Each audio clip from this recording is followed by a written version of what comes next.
storms from categories 1 through 5 based on wind speed and potential damage.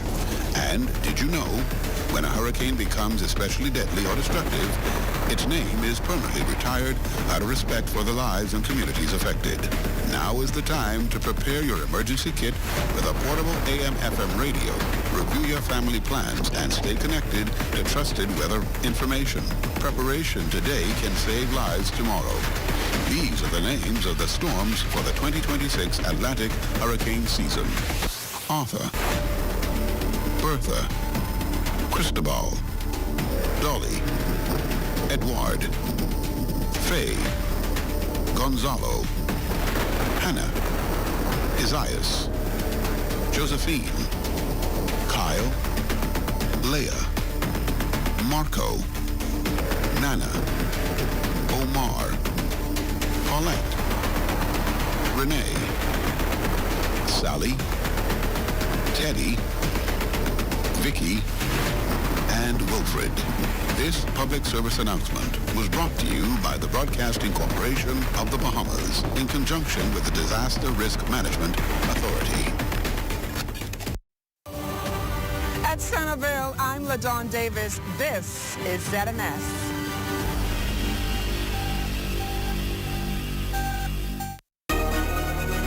This is the Bahamas Tonight. The Northern Edition has a look at stories making news tonight. Investigators reveal new evidence in the disappearance of Lynette Hooker in Abaco. Also, serious safety concerns emerge over the fishing hole causeway. And the persistent power outages continue to frustrate Abaco residents. Hear what Bahamas Power and Light says is being done. The Bahamas Tonight Northern Edition starts now.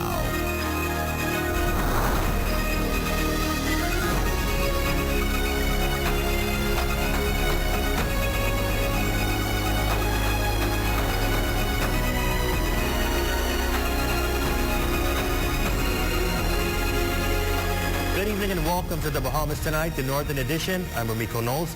Thanks for joining us. Topping news tonight, new developments are emerging in the disappearance of Michigan woman Lynette Hooker, whose husband claims she fell overboard from their dinghy in Abaco waters on April 4th.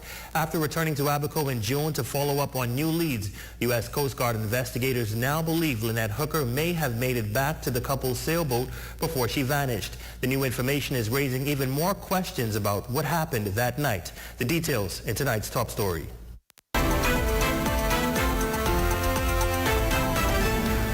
It's the latest development in the months-long investigation into the disappearance of Michigan woman Lynette Hooker. Her husband, Brian Hooker, has maintained that she was thrown from their dinghy during rough seas on April 4th, alleging she was swept away after falling overboard with the boat keys, leaving him to paddle back to shore.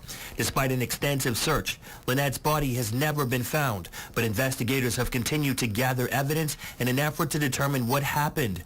Now, according to information shared with an international media outlet by a source close to the family, U.S. Coast Guard investigators are exploring the possibility that Lynette made it back to the couple's sailboat before she disappeared. The same source says investigators also believe there may have been a physical confrontation on board the vessel. Jim Todd of Hopetown Fire and Rescue was among the first responders who assisted in the search for Lynette. His team spent nearly 150 hours searching the waters of Abaco. Speaking on Ashley Banfield's podcast, Todd discussed what investigators have since revealed. So much time has passed from Brian Hooker's original story, and so many pieces of that original story fell apart bit by bit. For this information to kind of converge in that way, it's starting to make sense. Meanwhile, Brian Hooker's stepmother, Donna Hooker, also appeared on the Surviving the Survivors podcast, where she reacted to what investigators have told the family. Knowing Brian the way I do, he lied. He lied about everything. He totally lied about her falling off of that dinghy because Lynette was an athlete. While no criminal charges have been filed against Brian Hooker, investigators continue to examine evidence they believe contradicts his version of events. Todd says there were questions from the very beginning of the search that continued to stand out to him. I was standing on the front of the rescue boat with him, literally with my hand on his shoulder, pointing to say, okay, From what you're telling me, she went off right here. She went over right here, and I'm pointing at a certain patch of water in front of us. And we get closer to that patch of water, and I say, okay, this is it right here. Yes, that's right. Well, we're so close to shore, I then point at the shore and said, and so she would have swum right over there. But another observation is raising more questions about Brian Hooker's account of what happened that night. Assistant Chief Volunteer Firefighter in Marsh Harbor, Timothy McDonald, points to a previous drowning that occurred in the same general area where Lynette Hooker disappeared. For instance, we had a guy what fell off the dock and drowned about the same area probably a month after that, and he must have drowned that night, and they found him along the shoreline. You know, he came right into the shore. So there's a lot of things that the Coast Guard is saying on there which we agree with. Brian Hooker has continued to maintain his innocence. Sources tell us he has retained a new attorney after previously being represented by Terrell Butler. The investigation remains active. Well, the condition of the Fishing Hole Road Bridge is drawing renewed attention after visible structural damage was discovered beneath the roadway. A former member of Parliament is now calling for urgent action, warning that maintaining critical infrastructure must become a national priority. Sherelle Dames has more in this report. The Fishing Hole Road Bridge serves as a vital link for persons traveling to and from West Grand Bahama. It was built to provide safe and reliable access during periods of flooding and severe weather.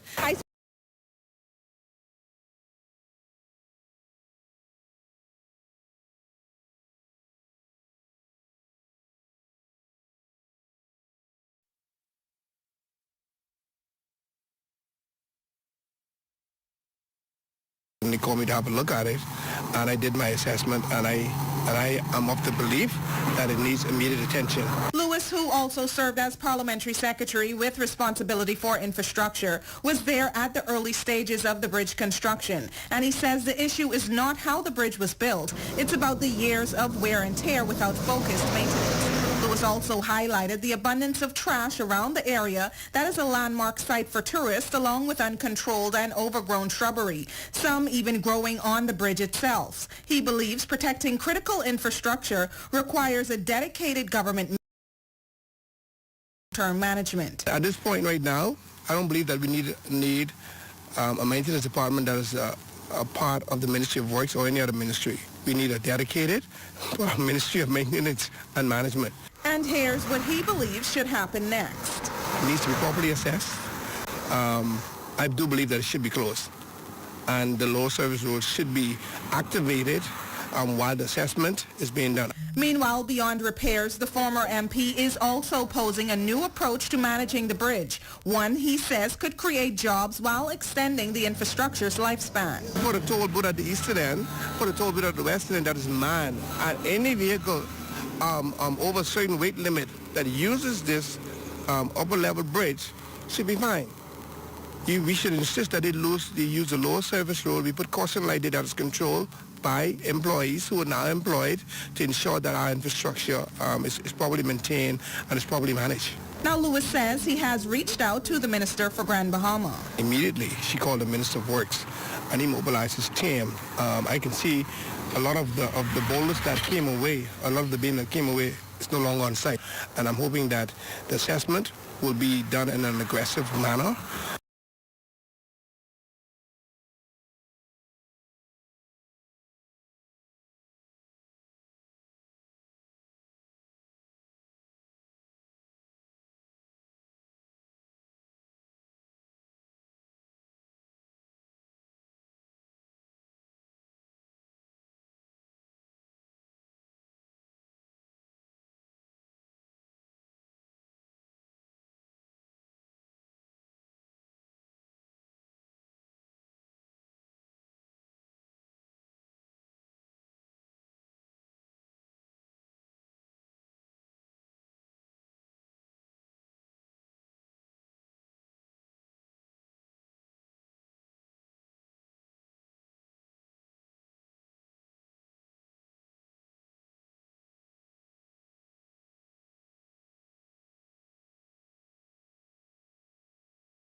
spoke with residents and BPL officials and filed this report.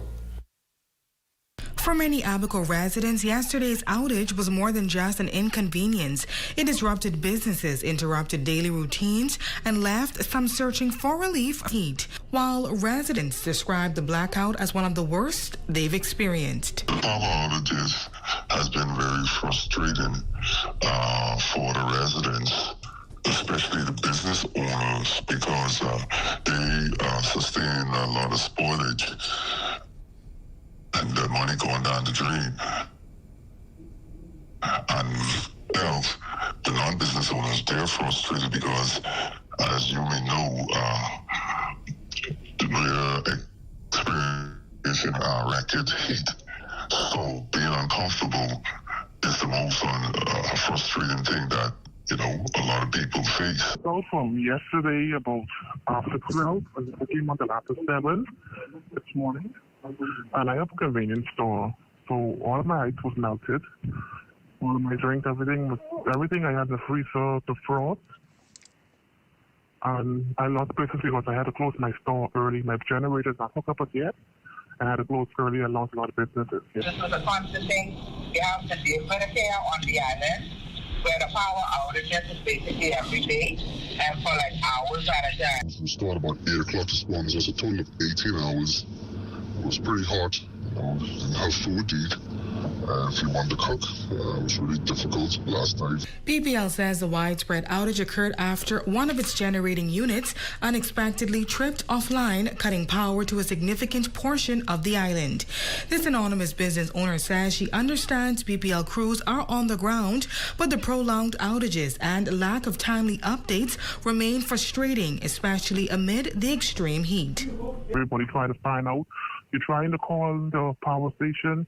There's no answer. And for Elizabeth McCarty, she says she had to take her children out of their home to cool off in the vehicle's air conditioning while she continued working. She expressed what the challenges residents are facing.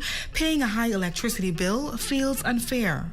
The cost of the light bill being so high, it's unfair to the consumers. And then, just to make yourself comfortable, you have to basically be in your car with your young children. Bahamas Power and Light Regional Manager Marvin Green explains that the Wilson City Power Station supplies Central and South Abaco as well as the surrounding keys. He says once the UPS system went offline, crews had to troubleshoot the issue before restoring service. The replacement for that is a backup diesel generator.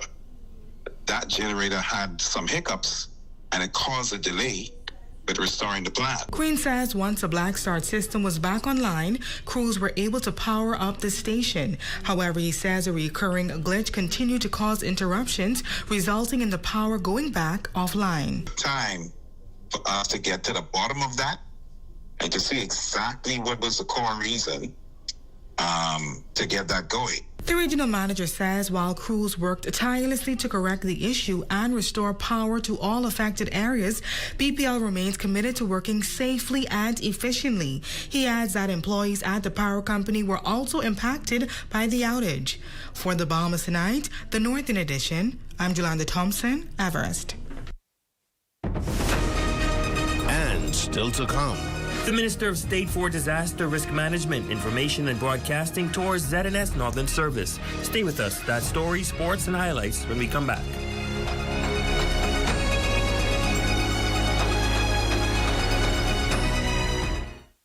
It has the looks, the style, the performance.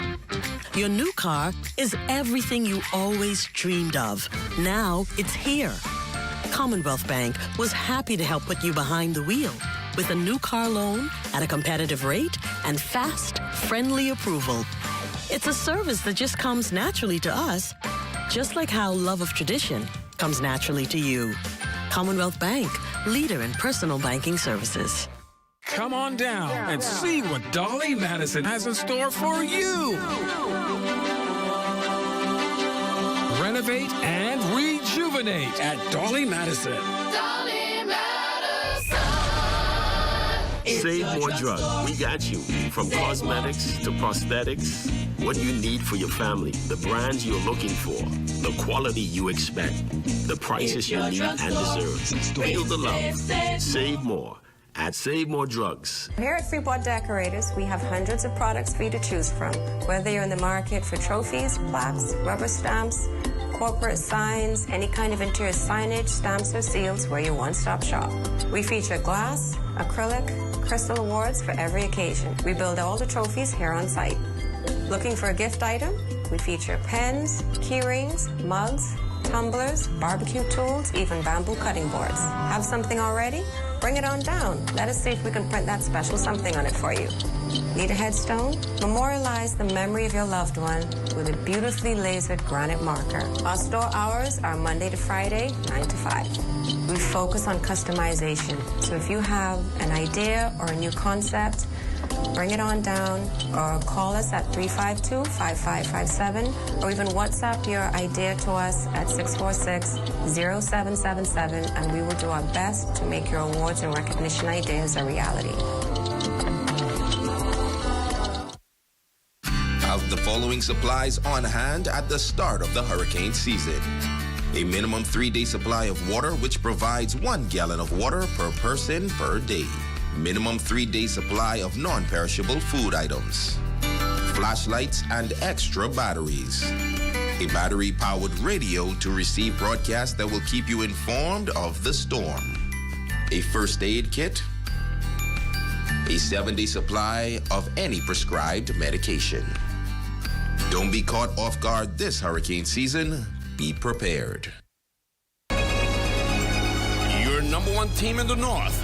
Only the sun covers the Bahamas better. Welcome back. As the newly reappointed administration begins its new term, Minister of State Disaster Risk Management, Information and Broadcasting, Michael Barnaby, is making the rounds to gain first-hand insight into the country's broadcasting services today. The minister visits ZNS Northern Service to meet with staff, hear their concerns, and discuss the future direction of the station. Aaron Burrows has more in this report.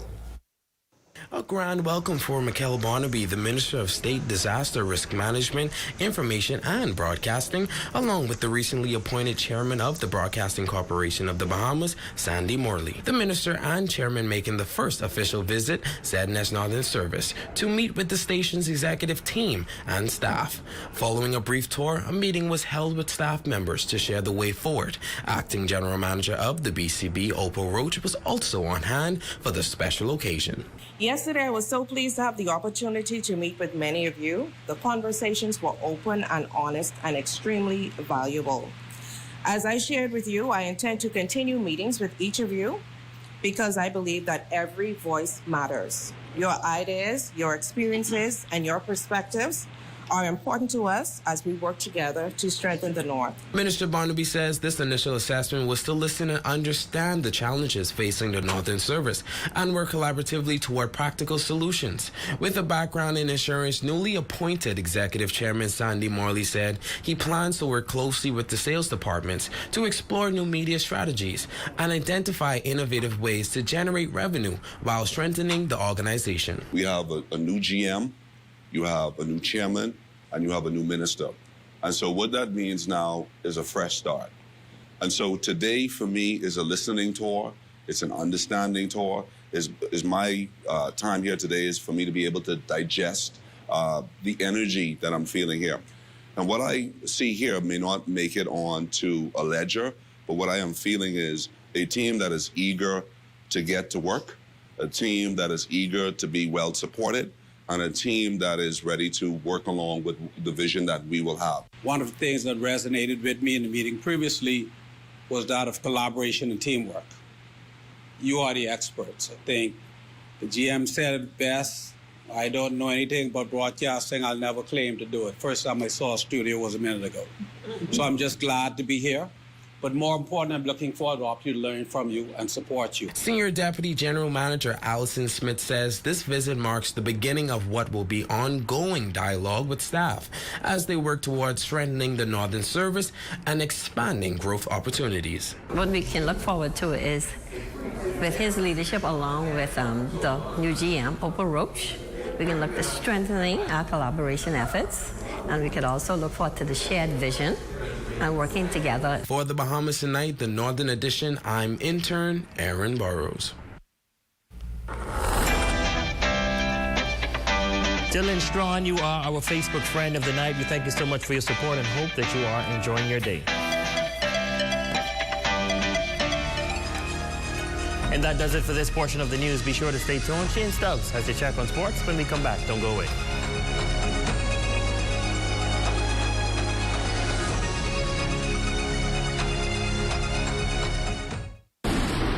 Hey, what are you doing? I'm self-insuring my investments, starting with this tarp. We all remember the blue tarps after the storm. Let's make sure that we are covered with more than a tarp. Don't allow your investment to be at risk. Protect your investment with one of our insurance policies. Nobody does it better. See news in the making? Call us at 352-9713 or 359-5167, or you can email us at zns3news@gmail.com. Your countertops are one of the hardest working surfaces in your home. And with a little care, they can stay looking beautiful for years. A simple daily wipe down using a soft cloth and mild soap is usually all you need. Avoid harsh chemicals and abrasive scrubbers, as they can dull or damage the finish over time. It's also a good idea to use cotton boards and trivets whenever possible to help protect the surface from scratches and excessive heat. Quality products deserve quality care. Cornet, Bahamas. At Save More Drugs, we got you. We got what you want. We got what you need. We got what you came for. The quality you expect. The prices you need and deserve. Save more at Save More Drugs.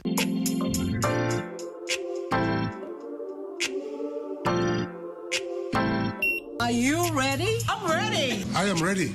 I am ready. I am ready. Ready or not, it's here. That's right, the biggest gospel show with me, Uncle Fee Baby Boy, on 8:10 a.m. That's right, interviews, greatest songs, praise and worship. It's going to be exciting. We're going to take the Bahamas to the world and bring the world to the Bahamas.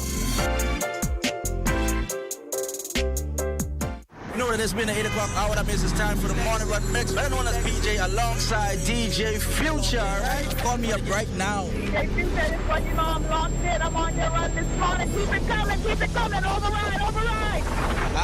I got you.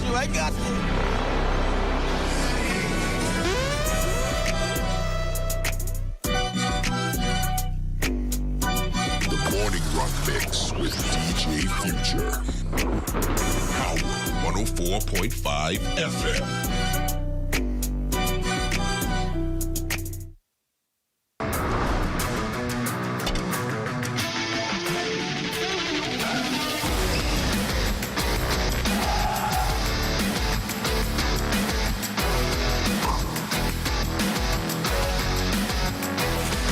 Welcome to the ZNS Total Sports Cave, everyone. I'm Shane Stubbs. The Go-Go Games are fast approaching, and making her debut as an assistant coach is Megan Reed. She says she's excited about the opportunity to help guide the next generation of Bahamian swimmers.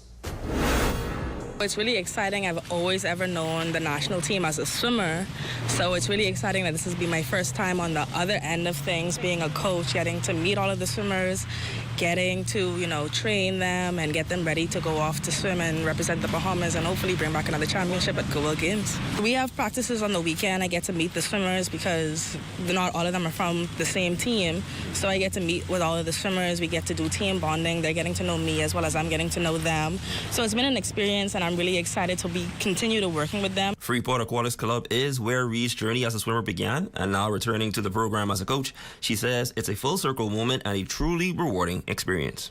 Just trying to take over and keep what Mr. Bell has started here, just keep it going, and we're growing now as a team, and I'm just really excited to see what Freeport Aquatic has in store for the next upcoming years. And I know this experience of moving back home and becoming head coach of this team has put me in the position where I get to now be the assistant coach of the Go-Go Games. The Go-Go Games are set for August 14th through the 16th in Trinidad and Tobago. Grand Bahama will be represented with 8 swimmers from Mako Aquatics named to the team.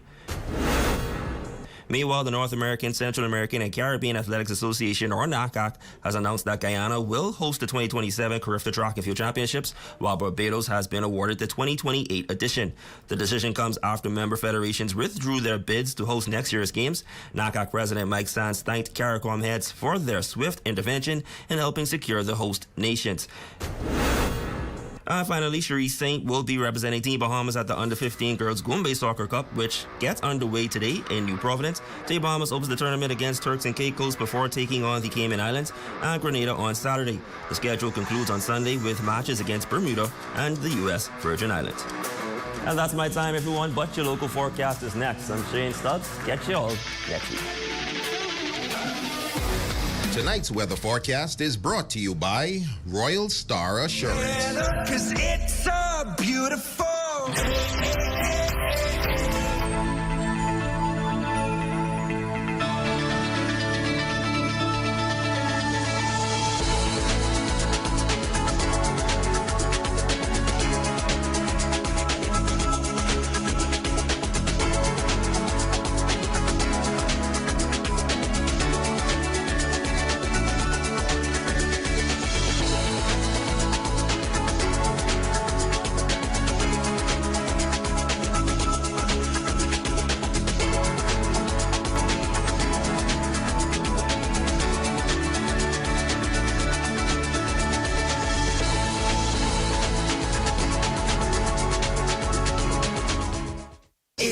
From cosmetics to prosthetics, what you need for your family, the brands you're looking for, the quality you expect, vitamins you need, and prescriptions you came for. Feel the love. Save more at Save More Drugs. Let's keep it clean. Put it in the trash, my guy. Not on the ground, not on the beach, not in the bush, not in the street. No, yeah. Just put it in the trash, my guy. Not on the ground, not on the beach, not in the bush, not on the streets. Just put it in the trash, my guy.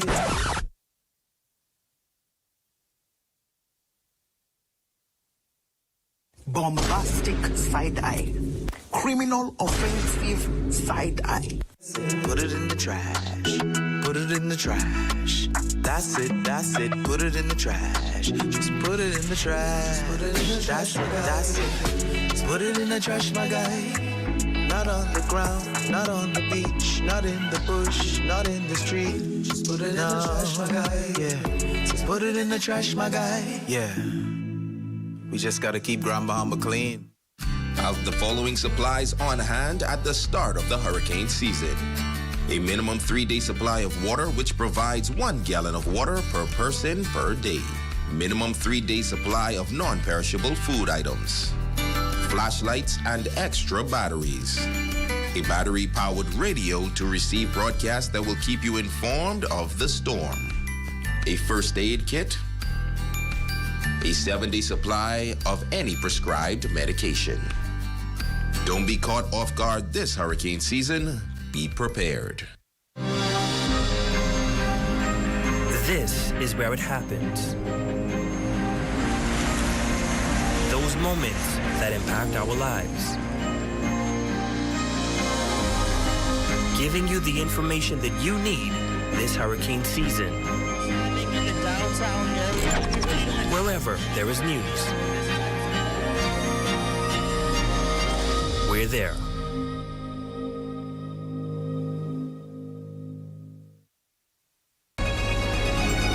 Your number one team in the North. Only the sun covers the Bahamas better. Well, it's the weekend. Grateful to have made it through to another week. We'll see you again here next week, same time, same place. Here's a live look at the Bahamas tonight. They're coming your way next. Coming up in the Bahamas tonight, the Bahamas braces for the impact of a fresh round of U.S. tariffs. We have local reaction and what the new trade measures can mean for the Bahamian economy.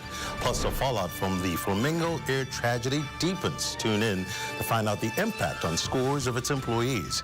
And a life-changing night for 18 Fox Hill families. They're now the legal owners of their land. The Bahamas tonight, the National Report starts now.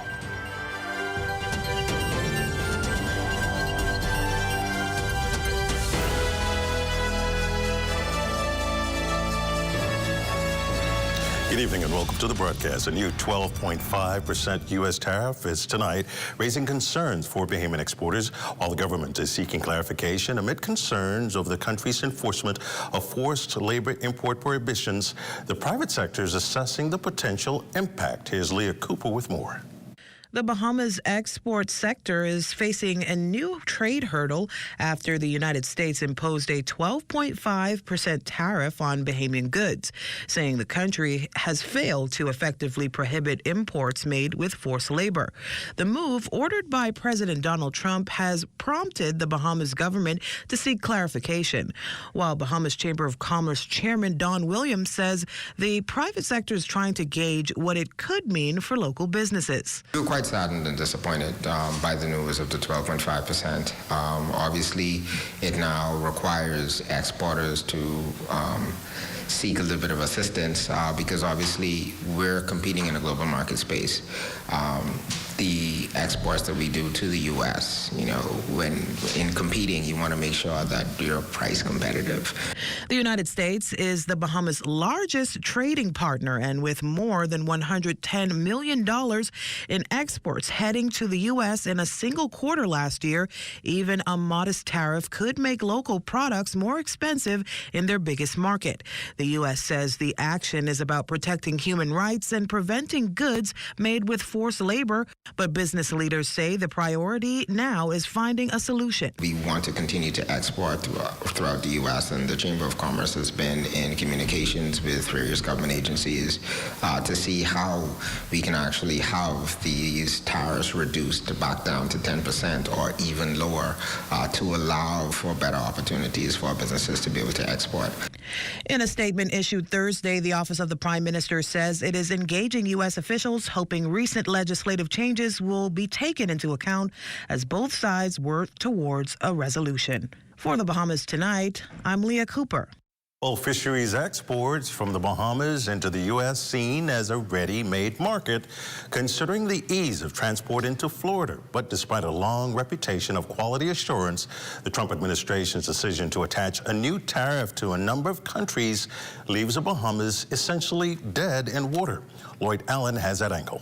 As of 12:01 Friday morning, the Bahamas, along with 59 other countries, now facing a 12.5% import tariff into the United States. Now, this follows weeks of dialogue within the United States Trade Representative Agency, which cited a number of concerns, and the latest being that of forced labor in producing a number of goods and services. Now, the Bahamas responding back as we spoke with a local exporter who says despite these challenges, the consideration is now being made for other markets. That will be a benefit for local customers because there will be more products on the market. Geneva Brass Seafood is among the impacted distributors. An approved Bahamian fresh frozen seafood exporter, the business procures and exports spiny lobster tails, conch, and local fish. Proprietor Percival Roberts says the news deals quite a blow to those in the industry. We're going to collect less money for our product. As a result, the added expense will lead to a reduction in the price. As Roberts explains, it's a matter of supply and demand, and with a likely reduction in exports, he believes local exporters will have to pivot to simply survive. This is a tough one, and we are trying to navigate our way around it.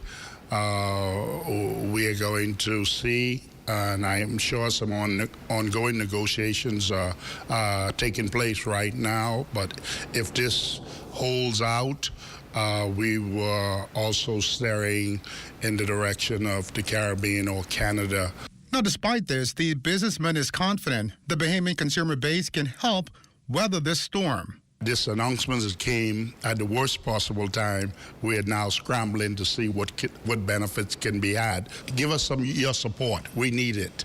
Reaction also went from the Bahamas Marine Exporters Association, which stresses that despite the local fisheries industry being one of few jurisdictions to boast of the much-respected MSC certification or Marine Stewardship Council, the newly introduced tariff is going to affect everybody. Be this as it may, optimism remains high for the roughly 18 licensed fish exporters and major operators in country. For the Bahamas Tonight, I'm Lloyd Allen. Flamingo Air Management has confirmed to ZNS News that about 70 employees were furloughed this week. This move comes after that tragic Independence Day plane crash that left 10 persons dead and the airline's operations suspended by the Civil Aviation Authority. Labor Director Howard Thompson also informed our news team that Flamingo Air sent a communication notifying the agency of their decision. All the bodies of two of those 5 young people who lost their lives in that horrific Shirley Street car crash last month have been flown to their homeland ahead of tomorrow's combined funeral service on Cat Island. Corval Pyfrom is outside the viewing area in New Bight, Cat Island with more and how loved ones Stania Webb and Diamond Stubbs are preparing to say their final farewells. This is a very difficult process for these grieving family members. Fortunately, though, many of them tell me that things are made a lot easier for them by the support that they've been shown by the community. And I'll tell you, I mean, I think all across the country, there are a lot of people that are lifting these families up in prayer. We are joined tonight by the father as well as the mother of one of the young women that will be laid to rest tomorrow, Stanley Webb, as well as Geraldine Moss. We thank you both for joining us. I know this is a very difficult time for you. The viewing takes place today. Your daughter's body was returned here to her home island. How are you doing? Good evening or good night. It's just hard, you know. I went to the airport today to receive my daughter's body, and it's rough. I never thought in my wildest dreams that 2026 I would be burying my daughter. It's so tragic, you know. It was an accident. Things happen. But I just want to say that I just need to say this. The family or the driver of this vehicle, at this time, she's going to be laid to rest tomorrow. At this time tomorrow, I think the funeral will be over. But we're going to celebrate her life. She was a loving, decent, respectable young lady. And the driver of the vehicle was a friend. But at this time, I think he should have already publicly made a statement and say that condolences to the families, that I meant no harm. I'm just thinking out of my head because as a father, what would you tell your son or your daughter if it was them? We should also point out that tomorrow's homegoing services will be for both Stania as well as Diamond Stubbs. I spoke earlier with Diamond's father as well, and I got to say that he shares a lot of the same sentiments that we heard from Stanley Webb here today. We are reporting tonight from New Bight, Cat Island. I'm Corval Pyfrom. Let's go back in studio. Our prayers and support go out to those family members. Corval Pyfrom, thanks so much. A man electronically monitored for a serious offense is now the focus of a homicide investigation. The incident unfolding around 10 last evening in the area of Lion Road in the Camp Road community. According to Police Press Office Chief Superintendent Sharia King, here's what investigations have revealed so far. The victim was walking, returning to his residence when a vehicle pulled up alongside him. The occupants of that vehicle produced firearms and discharged those firearms in the direction of the victim, fatally wounding him. The victim is in his early 20s, and we're asking anyone with any information to kindly contact the police and provide that information to assist us, as you have done in the past, with our investigation. What started out as a missing persons report has turned into a suspicious death after the body of a man is found here in the capital. We go now to Makusla Pinder for the details. Certainly not the kind of news relatives of Antonio Cartwright expected or even wanted to hear, but it's exactly what they are wrestling to accept soon after reporting the 27-year-old missing. Last seen this past Sunday at CBS Bahamas in the Southwest Plaza, Cartwright was found Thursday evening near Bethel Avenue. the circumstances chilling. Here's what Inspector Gerard Calmer shared on the scene. Police are currently investigating a suspicious death in the area of Hasio Point Close, just off Bethel Avenue. At approximately 7:30 p.m., Police Control Room received information that persons in this community found a male hanging from trees. As a result, officers from the Grove Police Station responded swiftly, and they met a male, partially decomposed, wearing dark-colored clothing, hanging from a tree with a black rope around his neck. That body was removed, covered, placed on a lowered gurney, and rolled into a waiting hearse. As for what led to Cartwright's death, investigators are relying heavily on the results of an autopsy report. If you know a family member is going through something, please reach out. If you are feeling that way, suicidal thoughts, we ask that you reach out to the Bahamas Crisis Center at 322-2763 or Saddle Inns for someone to talk to. CBS Bahamas has since released a statement expressing deep sadness over the tragic passing of their colleague, Antonio. The statement goes further to say, although Antonio had only recently joined the CBS family, he quickly made a positive impression. He played an integral part in providing expert help and service to shoppers. He was a pleasure to work with and was most recently Employee of the Quarter. CBS Bahamas assisted with search efforts by distributing flyers, sharing information on social media, and checking in with local businesses along Cartwright's usual route home, all in hopes of finding information that could assist. The statement concludes with CBS Bahamas Managing Director Brent Burrows II, noting that their thoughts remain with the family during this incredibly difficult time. For the Bahamas Tonight, I'm Makush Lopinder. Well, coming up, you'll be unveiling a new space program this fall. You're watching the Bahamas Tonight, the National Report. There's more after this. It has the looks, the style, the performance. Your new car is everything you always dreamed of. Now it's here. Commonwealth Bank was happy to help put you behind the wheel with a new car loan at a competitive rate and fast, friendly approval. It's a service that just comes naturally to us, just like how love of tradition comes naturally to you. Commonwealth Bank, leader in personal banking services.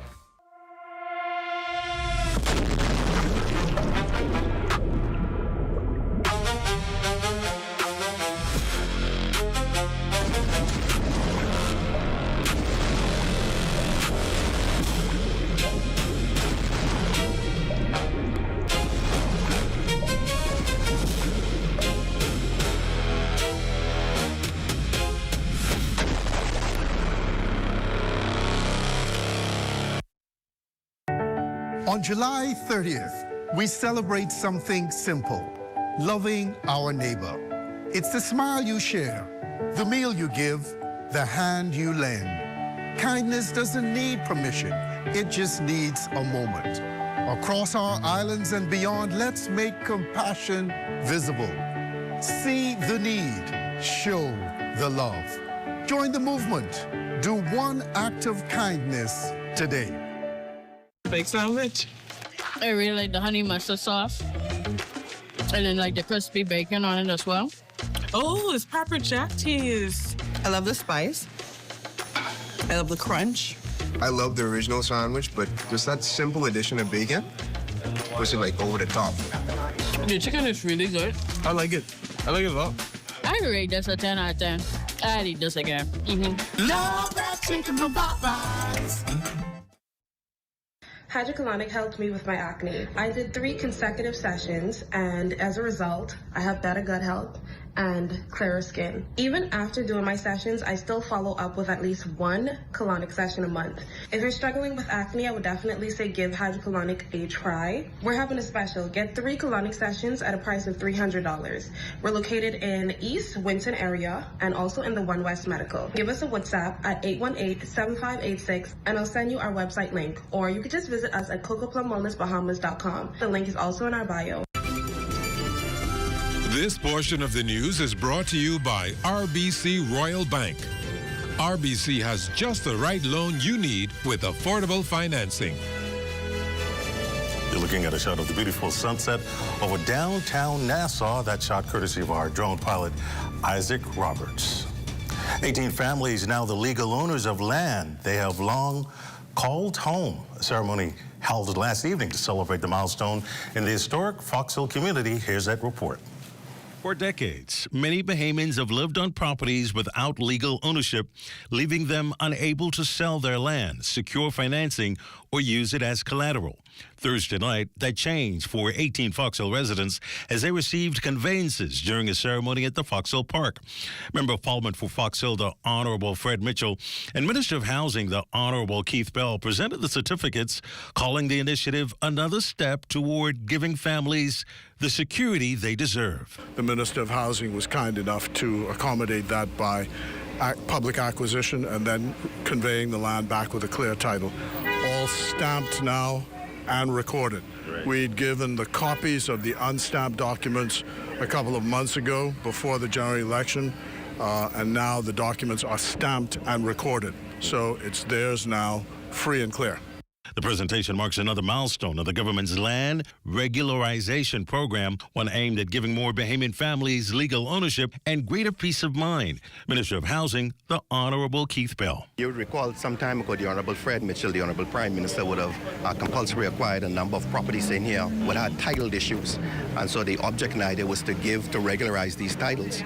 And this is on the heels of us, obviously, with the land reform, land adjudication legislation that we passed last year. For recipients, the documents represent far more than ownership. They provide security, stability, and an asset that can be passed on to future generations. Fox Hill resident Kemuel Collymore says after living on the property for 14 years without legal title, the conveyance finally gives his family peace of mind. Good thing about it is that somebody recognized, somebody stepped to the plate, and they showed good support. Now we have stability, and we would like this session or this progress to continue. Other recipients shared similar emotions, describing the conveyances as life-changing. It means that I am rich now because land is wealth. And all the thanks goes out to my minister of Fox Hill, Fred Mitchell, who has been with us from day one to make sure we have wealth. This is wonderful, and I am truly appreciative of this ceremony today and this conveyance. The land regularization program is continuing across the country. More than 200 residents in Moore's Allen Abaco have already received title to their properties, with similar exercises planned for Belzane Town and Marsh Harbor Abaco. Meantime, the Unregulated Communities Action Task Force has turned its attention to North Andros, where a shantytown could be demolished in just a matter of weeks. In fact, Minister of Works and Family Island Affairs, Honorable Clay Sweeting, says the task force was on the island last week conducting assessments. And this after the task force latest demolition at the capital, where more than 60 structures were demolished in the Montgomery shantytown. They have placed 28-day notices there, so we can anticipate thereafter you will see demolition in Andros on that site. It's like over 100 plus structures. I think it might be like 120 there in Andros alone, North Andros. Flu is the leading cause of death globally, and here at home, officials are looking to put a dent in the number of patients diagnosed locally. Cleopatra Murphy has a story. National health statistics show that heart disease is the #1 cause of death in the Bahamas, and it's a disease that Doctors Hospital Chief Medical Officer Dr. Sheena Antonio Colley claims is preventable. Since the reintroduction of the cardiac catheterization program in February, a procedure where a catheter is used to assess blood vessels around the heart and remove buildups that can trigger a heart attack, the hospital has been able to improve patient outcomes. Patients that come to us, whether on an emergency basis, whether as referrals from our primary care center, or whether as referrals from outside places, we have seen a great number of improvements in the care of patients.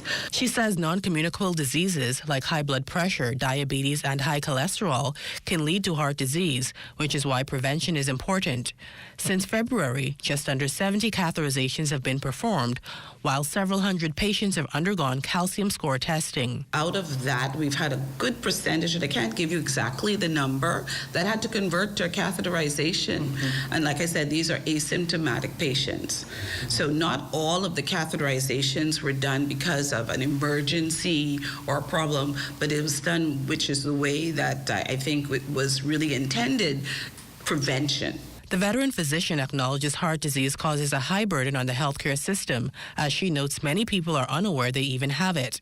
Without proper intervention like a cardiac catheterization, if a patient does not die, they are frequently hospitalized due to the ailment. That could be in the form of heart failure, where they're not able to breathe properly. They need to go in the hospital to get life-saving medications to help, or they're continually having chest pain or heart racing and leg swelling and things like that. For the Bahamas Tonight, I'm Cleopatra Murphy.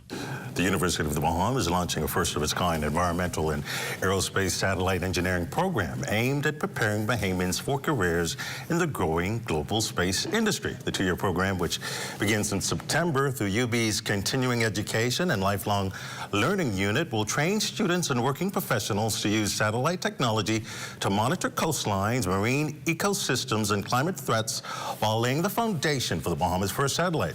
University officials believe the initiative will equip participants with practical, work-ready skills and support national priorities, including disaster preparedness, climate resilience, and environmental protection. Well, the country's surveying and geospatial capabilities getting a boost thanks to a donation from the British government. As Lloyd Allen tells us, the upgrade could very well make pinpointing an exact location on a map as easy as 1, 2, 3. Here's Lloyd Allen. The British government making an important donation to the Bahamian government, inclusive of a number of survey kits, helping to map out areas across the Bahamas, essential to assessing areas. Today's handover is about more than just equipment. It's an investment in capability, partnership, and the long-term development of geospatial expertise in the Bahamas. 170 advanced geomapping devices arrived aboard a massive Royal Navy aircraft delivered to the Bahamas' National Geographic Information System Center by British Deputy High Commissioner Ryan Griffin on Tuesday. Accurate and authoritative local location information, or geospatial information, is fundamental to effective planning and service delivery. It supports everything from infrastructure and land administration to climate monitoring, disaster preparedness, emergency response, and powers economic development. Environment and Natural Resources Minister, the Honourable Zane Lightbourne, says as the donation is received with open arms, its true value will be in modernizing the surveying of land across the country with double duty in search and rescue operations. If we can do this correct, we would have information about building codes, flooding, remediation, in order for us to make decisions, and this includes the numbering of our houses, the location of our neighborhoods, and everything that has to do with spatial data.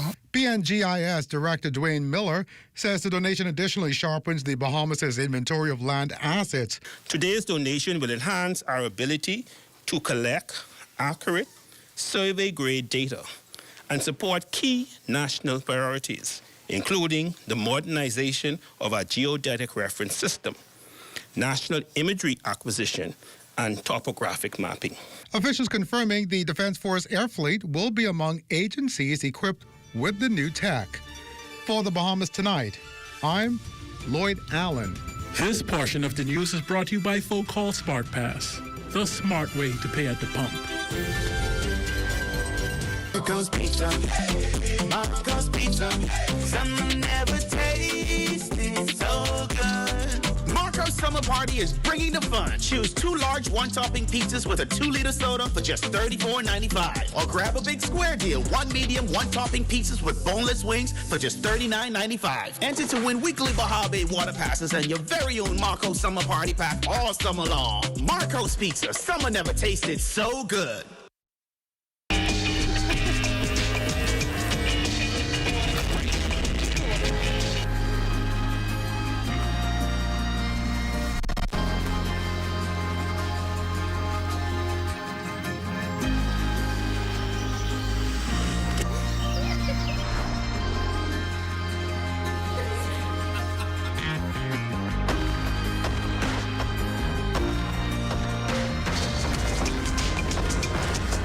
windows do more than improve your view.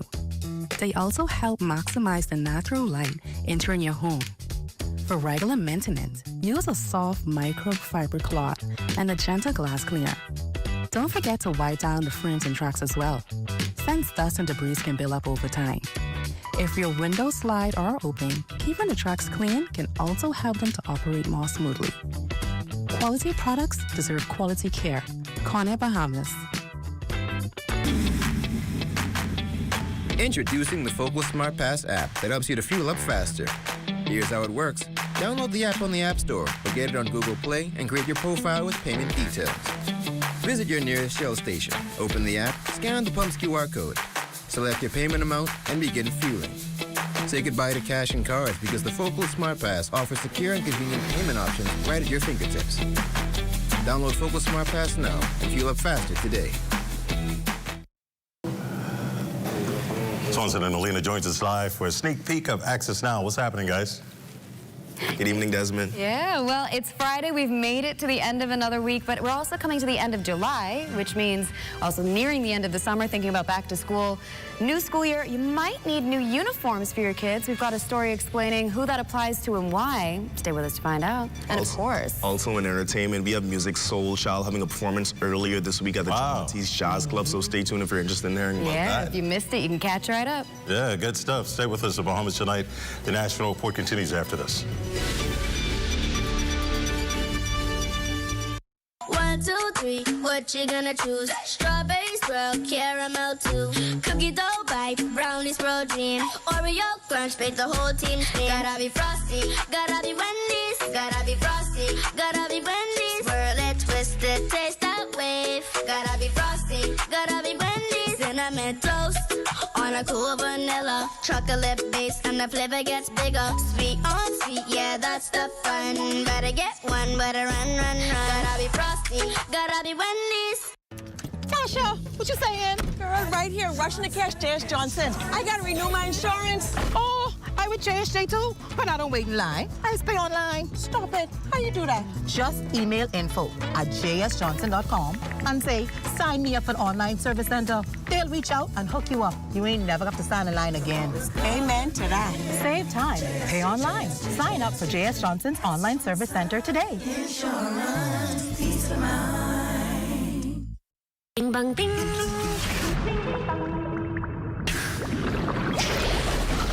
Bing bang bing. Ding ding dong. Bang bang bang.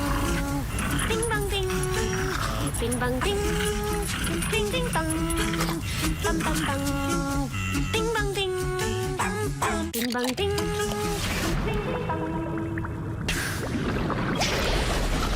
Bing bang bing. Ding ding dong. Health is the greatest gift.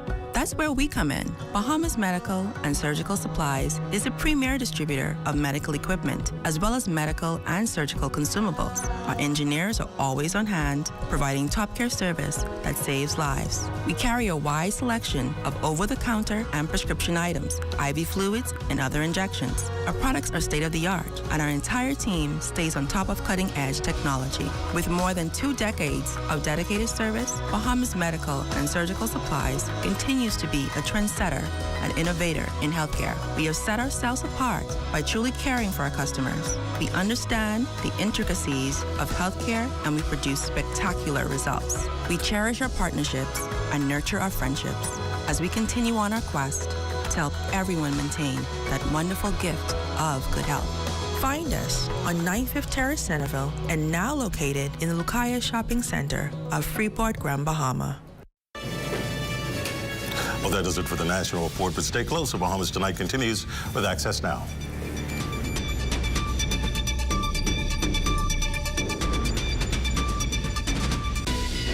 As we continue to develop the orange economy of the Bahamas and empower our artists and artisans, we as a government intend to show tangible support. We are therefore requesting our Bahamian artists and artisans to submit images of their handmade, authentically made Bahamian products and prices as we move to produce a live digital booklet with Bahamian-made works. With the creation of a live booklet, artisans can always submit new works to be included. It is our intent to use this book as a catalog for the purchase of items by all senior government officials for gifts, display items, and the like. Ministers, permanent secretaries, members of parliament, and ambassadors will be supporting our orange economy by the purchase of items and in sharing this book to the wider global creative community. We are committed to grow and expand the orange economy of the Bahamas.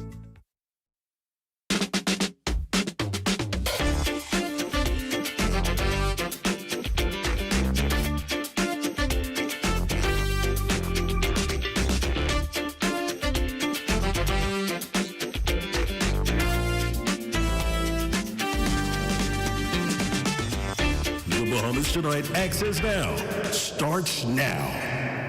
Happy Friday to you. Welcome to Access Now. I'm Marlena Leonard. And I'm Swanson Gibson Jr. with your Friday night's look at the light and lighthearted stories. Yes, but before we jump into that, our Diane Dorsett joins us tonight to chat about this wet weather we're experiencing. Diane, you called it. Yeah, I slept well, by the way. Thank you. Yes, you're welcome. You know, this weekend we're going to get what I like to call here, there, rain. Okay. You know, we'll get some rain here, we'll get some rain there, but hardly rain everywhere. Okay, okay. And let me show you why.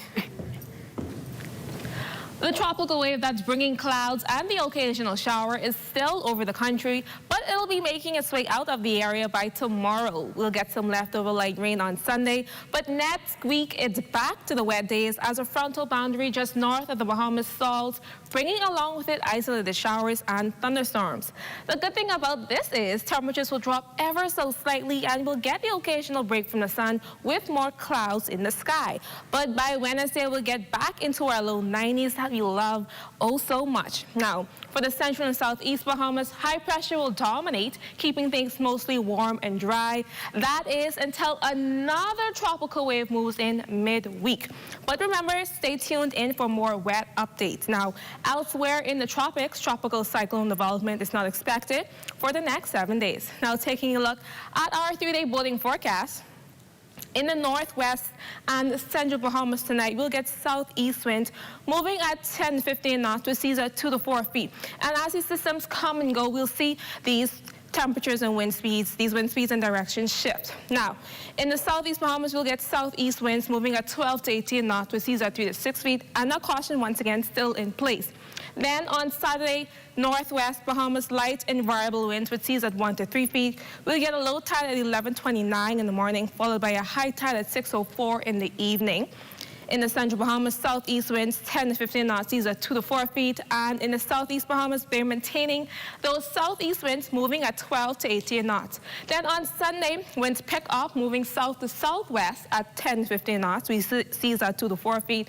A high tide at 6:14 in the morning, followed by a low tide at 12:17 that afternoon.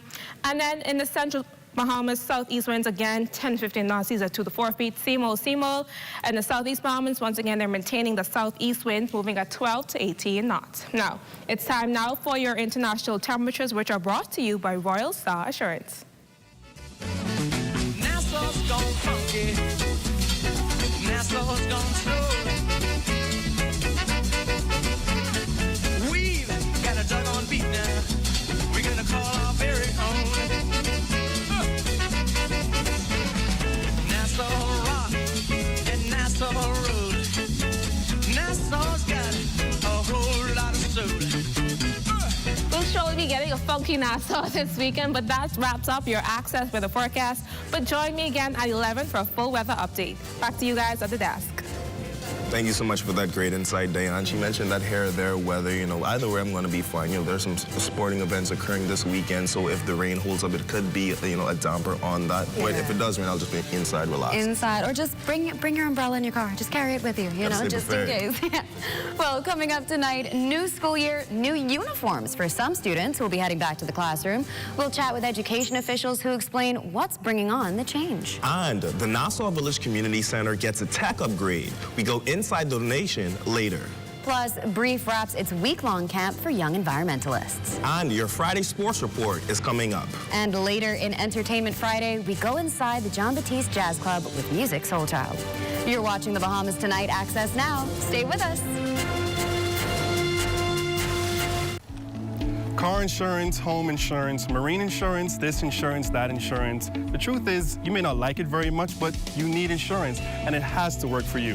That's why Summit Insurance policies are designed with you and your life in mind, fitting your lifestyle and needs perfectly. So you can rest comfortably knowing that your car, home, boat, and business are well taken care of. Contact our agents at Insurance Management today. Summit Insurance. We peak above all others. This portion of the news is brought to you by RBC Royal Bank. Your idea of getting there happens with RBC. Welcome back. It's Friday, July 24th, and according to the calendar, it's International Self-Care Day. And I love that it falls on a Friday, the perfect start to a weekend of self-care and self-love. Absolutely, and the date symbolizes 24/27, so 24 hours a day, 7 days a week that we should be practicing self-care, and this was founded by the International Self-Care Foundation in 2011, so I just love that they promote healthy habits worldwide. Worldwide, and it's a great move on their part because it really is important to cater to our physical, mental, and emotional well-being. Remember, sometimes self-care is doing that hard thing too. It's not always just lighting the candle and getting the massage. I've got to take care of all those different aspects. Exactly. Well, that brings us to the Bahamian heat getting harder to ignore. Some public schools are swapping traditional cotton uniform shirts for dry-fit alternatives. Matea Stewart has the story. For generations, Bahamian students have worn uniforms heavily influenced by British tradition. Cotton button-up shirts, long pants or skirts below the knee, long socks, and leather school shoes have remained the standard.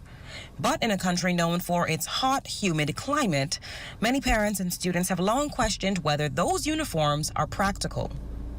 Now, schools including LW Young Junior High and DW Davis Junior High have been given approval by the Ministry of Education to introduce dry-fit uniform shirts designed to keep students cooler throughout the school day. So we're excited to partner with our parents and then, of course, to listen to the voices of our teachers and our students in regards to the heat. And, you know, this year it's really been hot. And so we're looking forward to seeing the schools utilize the dry-fit uniforms. And so we expect that their comfortability will assist in their educational achievement. As families prepare for the new school year, LW Young is also encouraging community support. The school is hosting a uniform drive, accepting gently used green dry-fit shirts, beige cotton shirts for prefects, regular skirts, and khaki pants to assist students and families in need. As more schools explore ways to make uniforms better suited to the Bahamas' climate, many parents will be watching closely to see whether these changes improve student comfort while also remaining affordable for families. Reporting for the Bahamas Tonight Access Now, I'm Matea Stewart. Thank you, Matea. The Nassau Village Community Center getting a much-needed tech boost today. Area MP Jamal Strawn says ensuring the next generation has the tools to keep pace has become more than an investment, it's a responsibility. He partnered with Golden Sun Integrated Management and Omega Sci-Fi Fraternity Incorporated to present an interactive smart monitor to the community center. The cutting-edge technology is expected to transform the space into a modern learning hub, giving children greater access to digital education, interactive learning, and opportunities that extend far beyond the walls of the classroom. You see the transition and the enhancement from a more analog society to a more digitally savage, digitally capable society. We see Bahamians becoming even more competitive. Trail is something that I promised in Parliament, that you would see a harmonization and a synchronization of not only the private sector, but civic society to ensure that there's overall and holistic national development. Sentiment was echoed by the partners who touted that communities nationwide must ensure their children are simply not witnessing that transformation, but are empowered to lead it. Well, I think it's key, especially when we look at the orange economy. A lot of initiatives we want to push, blockchain business school. I think it's key now that every child has the opportunity now to learn a trade, and through programming and blockchain and using technology and AI, allow our kids now that they could actually start making real money at a very young age. It's very imperative to give them high-class, high-quality material that they can be trendsetters. They can see things from different perspectives, also as well compete in this global economy, in this global world. Well, speaking of educating the next generation, under the theme Reef Rescue, the Next Wave, the Bahamas Reef Environment Educational Foundation, or BREEF for short, held another successful sea camp here in the capital. This annual initiative provides empowering, educational, and fun experiences that use the natural environment as a tool to teach campers about the importance of protecting our oceans and their resources. The young marine lovers learned about the impacts of warming waters caused by climate change on fragile coral reef ecosystems. The Nassau Sea Camp was held at the Ardastra Gardens and Wildlife Conservation Center, where 30 children gathered for a week of hands-on activities fostering a deep connection with the ocean and our marine environment. This year, campers were also invited by the Incubator for Collaborative Expression, ICE Bahamas, to assist in painting a mural at the site on Old Trail Road. It transformed the entrance wall into a vibrant, ocean-themed work of art that promotes marine conservation, recycling, and youth leadership. Well, be sure to stay with us. More Access Now is coming your way. Feel the difference. Ruby's Ultra Tech in your car. Fill up with Ruby's Ultra Tech. Spend less and go far. Fuel up with Ruby's Ultra Tech. Get the most out every ride. Just watch your car perform with the best fuel inside. Fuel up with confidence in every mile. Get Ruby's Ultra Tech in your tank and drive with a smile. Watch your car perform with the best fuel inside. Fuel the difference with Ruby's Ultra Tech. Did you know that if a fire starts in your home, you may have as little as 2 minutes to escape? Keep your family and home safe with these few fire safety preparation and prevention tips. Ensure that your home has working smoke detectors. They will alert you if there is smoke and fire in your home. Install a smoke detector on every level of your home, inside each bedroom and outside each sleeping area. Test smoke detectors every month and change the batteries every 6 months. Home fires can spread rapidly and every second counts. Create an escape plan and practice it with everyone in your home. Make sure everyone can safely escape in less than 2 minutes. Keep escape routes as clutter-free as possible so no one trips or falls on the way out during an emergency. In addition to smoke detectors, fire extinguishers is an important device to have on hand. To use a fire extinguisher, remember the acronym PASS. Pull the pin, aim the nozzle, squeeze the handle, and sweep from side to side at the base of the fire. We must all do our parts to ensure that our families and homes are safe in the event a fire occurs. On behalf of the Commissioner of Police, the Director of Fire Services, and all officers of the Fire Department, let's work together to help prevent fires, because fire safety is everyone's responsibility, and the life you save may be your own.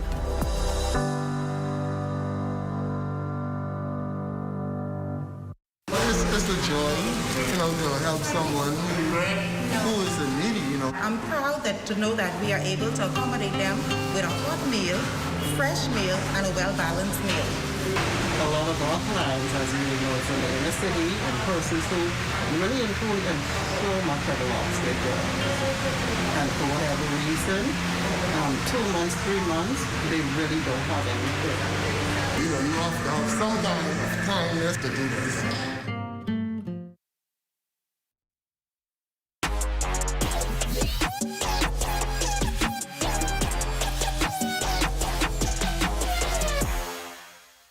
Welcome to your TGIF Sports, everyone. I'm Amajal Knowles, topping sports. The 2-4-2 in action over in Glasgow, Scotland, with the 2026 Commonwealth Games, with a few swimmers hitting the pool. A look at how they fared. Bahamian national record holder Lamar Taylor advanced to the men's 50-meter backstroke semis after placing 5th in his heat in 25.91.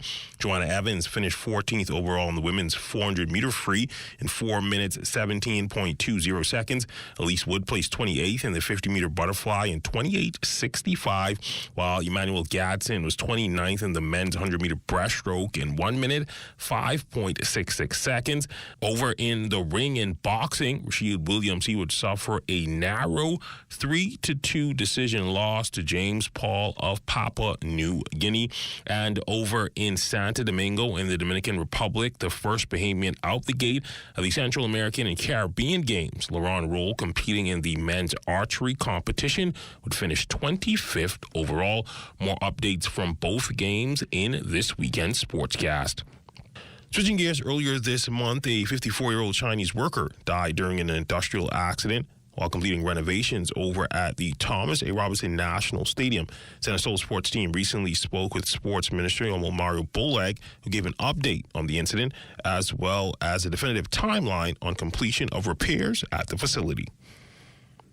And once we would have received the final report from the police and the investigation of what actually happened, then we'll be able to give more. But at this time, we know the facts is that it was an employee of the Republic of China, and he had succumbed based on falling from the scaffold. Any idea when the stadium will be completed, or people still asking that? Well, we are hoping that stadium will be completed by the end of the year. It is the infrastructure of the fiber and internet stuff that needs to go in before you can complete the construction of closing in the walls and all that stuff. And so I met with the Minister of Works and the Prime Minister, and we have come to a decision that we will move forward with ensuring that the relevant and right persons get the jobs to move as swiftly as possible so they can complete that aspect of it. But that has been the hold-up, and I'm looking forward to that happening in the next couple of days. And in track and field news, she recently opened up some eyes on the local track scene after shattering a 15-year-old national record. But according to her, this is just the beginning. Our intern, Zara Stapleton, catching up with the talented hurdler, Kamari Hanna. At the Junior National Championships, we had multiple standout performances, but none were as shocking as Kamari Hanna's 400-meter hurdle race. She simultaneously made a personal best and broke the 15-year-old national record with a time of 56.78. She talked about the effort she made towards the groundbreaking performance. Of my experience leading up to nationals, it was really hard. I worked really hard with my coach. Literally every day was a very hard day in the sun.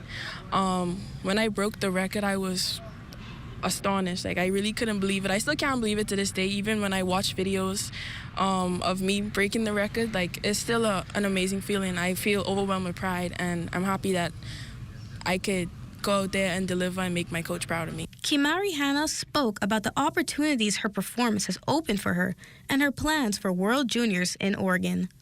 It showed me that I should have a lot more confidence in myself, and it really opened a lot of doors for me in terms of going to a better school and just becoming better in the hurdles. This is actually my second time going to Worlds, but my first time was not as good as this time is going to be, because this time I'm definitely going to come home with a medal, and I'm hoping that I could run a personal best and then break the national record again at Worlds. So yeah. She is now committed to the University of Florida Gators and is sprinting into new beginnings. Reporting for ZNS Total Sports, I am Zaria Stapleton. On the pitch, the inaugural Goombay Cup currently underway over at the Roscoe Davies soccer pitch, bringing together under 15 girls national teams from the Bahamas, Bermuda, Cayman Islands, Grenada, Turks and Caicos, as well as the U.S. Virgin Islands. The goal of the competition to provide young players with valuable match experience while continuing the development of football across the Caribbean. The Bahamas, of course, set to take on the Turks and Caicos Islands later tonight. Scores from that game for you in the weekend sportscast as well. And finally, the sports world has been in a frenzy for the past 12 hours as a decision 2.0 was finally made. Basketball superstar LeBron James revealing that he will be joining Bahamian basketball superstar VJ Edgecombe and the Philadelphia 76ers for the upcoming NBA season. James, the latest addition to the Sixers squad, who also added former Finals MVP Jaylen Brown to their core, along with Edgecombe and superstars Tyrese Maxey and Joel Embiid. The Sixers are instantly one of the favorites for the NBA title next season. And as far as how VJ feels, judging by this post on his Instagram story, he's pretty excited. VJ, of course, recreating the iconic LeBron I Love My Life meme. And that's been a look at your sports on this Friday. I'm Amajal Knowles. Enjoy your weekend.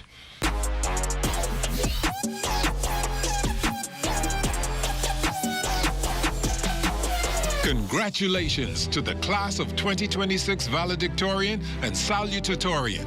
Your hard work, dedication, and perseverance have earned you this outstanding achievement.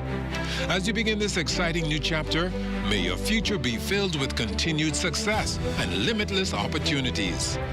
Our sponsors salute academic excellence and proudly join in celebrating your remarkable achievement.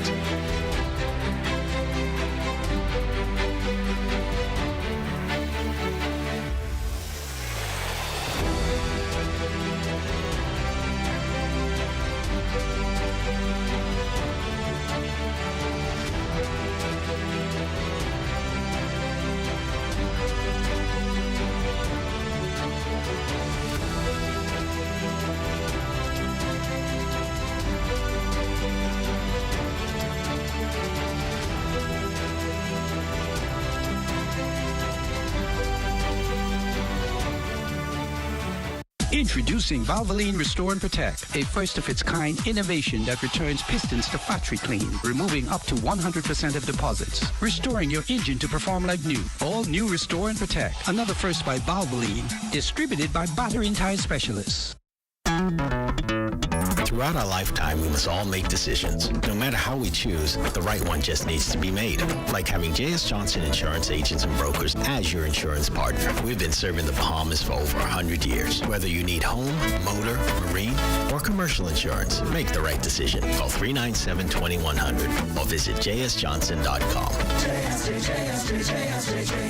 Johnson Insurance. Peace of mind. Bahamas. Hurricane season is here. Are you ready? The 2026 Atlantic hurricane season officially runs from June 1st through November 30th. 6 months of staying alert and prepared. Storms are named to help meteorologists, emergency officials, and the public communicate clearly and quickly during dangerous weather events. Hurricanes are also measured using the Saffir-Simpson Hurricane Wind Scale, which ranks storms from categories 1 through 5 based on wind speed and potential damage. And did you know, when a hurricane becomes especially deadly or destructive, its name is permanently retired out of respect for the lives and communities affected. Now is the time to prepare your emergency kit with a portable AM/FM radio. Review your family plans and stay connected to trusted weather information. Preparation today can save lives tomorrow. These are the names of the storms for the 2026 Atlantic hurricane season. Arthur, Bertha, Cristobal, Dolly, Edward, Faye, Gonzalo, Hannah, Isaias, Josephine, Kyle, Leah, Marco, Nana, Omar, Paulette, Renee, Sally, Teddy, Vicky, and Wilfred. This public service announcement was brought to you by the Broadcasting Corporation of the Bahamas in conjunction with the Disaster Risk Management Authority. You're looking at a shot of yachters enjoying our beautiful turquoise waters on a hot summer day. And on this Entertainment Friday, we go inside the John Batiste Jazz Club for a performance from Grammy-nominated R&B singer Musiq Soulchild.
you have it, the sweet sounds of Music Soul Child. It looks like a time was had. Absolutely, I might have missed out. Yeah, well, that does it for Access Now. Stay tuned for the rundown with Howard Grant. Good night, everybody. Have a safe weekend.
In Harbor Island, North Eleuthera, I'm Charles Fisher. This is ZNS.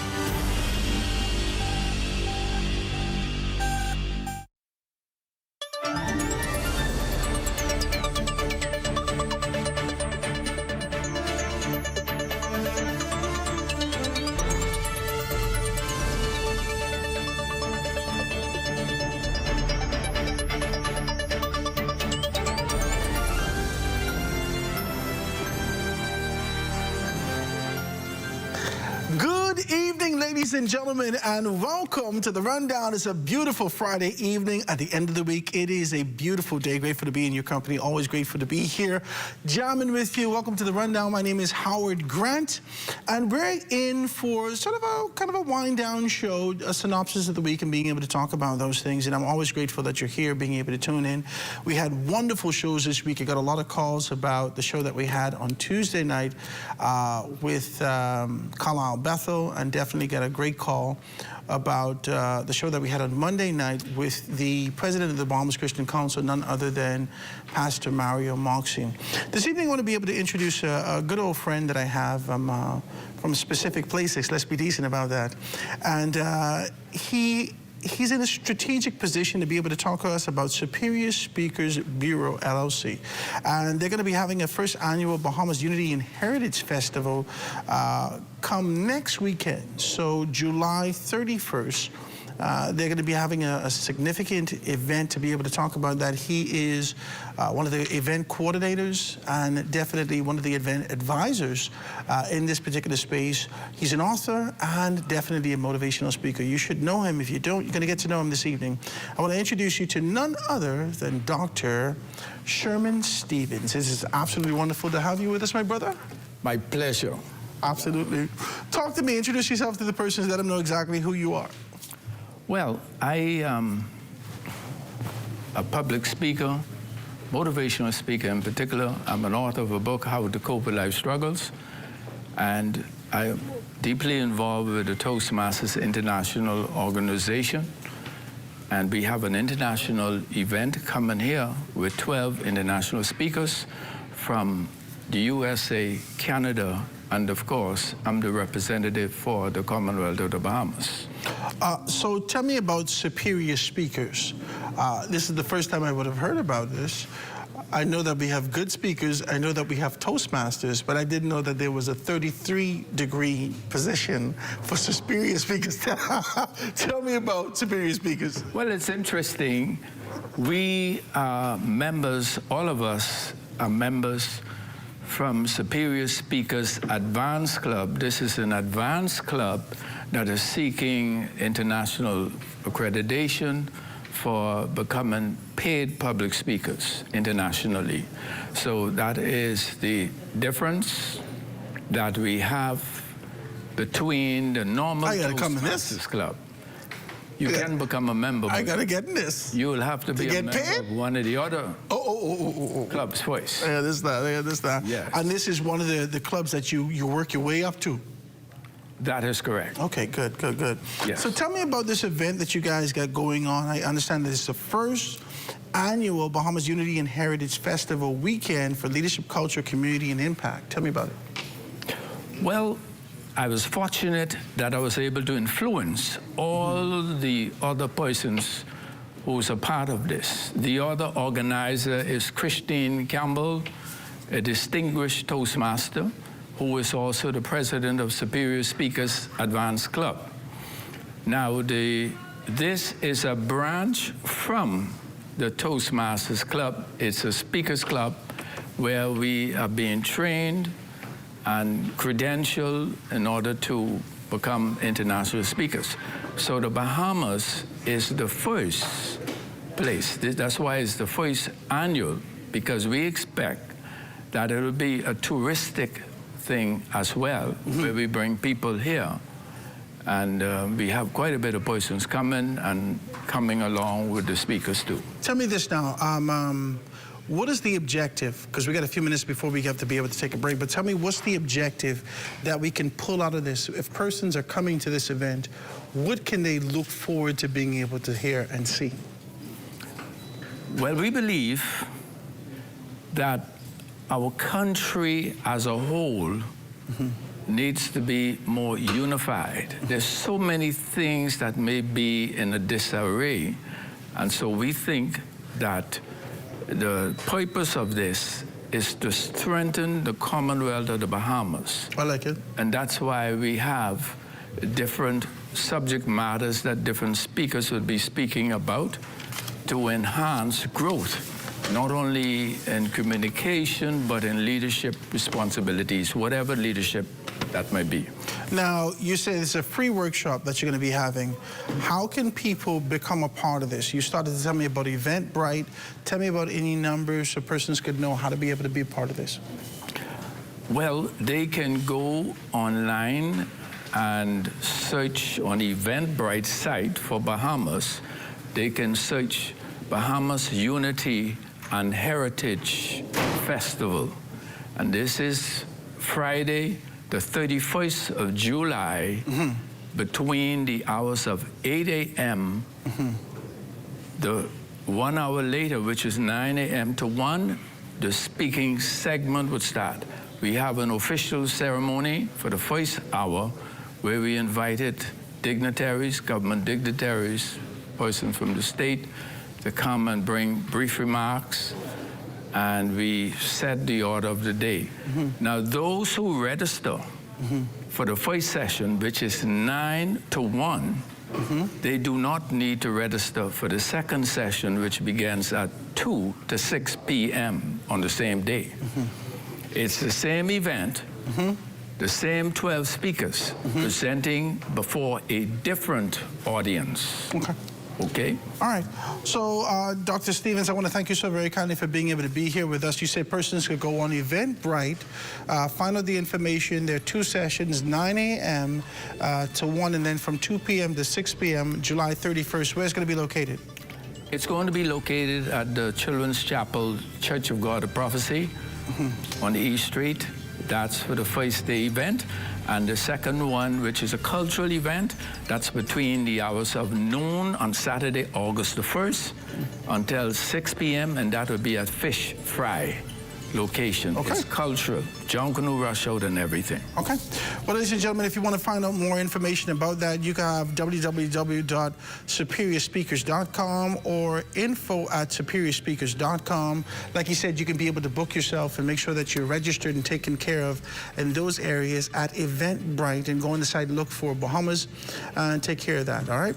Dr. Stevens, I want to thank you so kindly for being able to be here with us. I hope you wish you the most of success with your event. All right, guys, take a quick break. Going to be right back after this.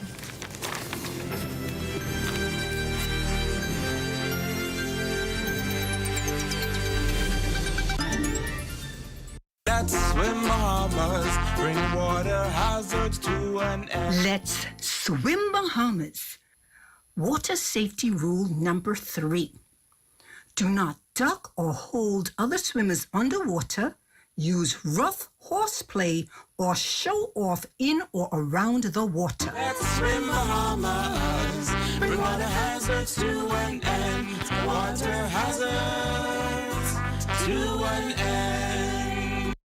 Here are a few things that you can add to your hurricane kit to give it a much-needed upgrade.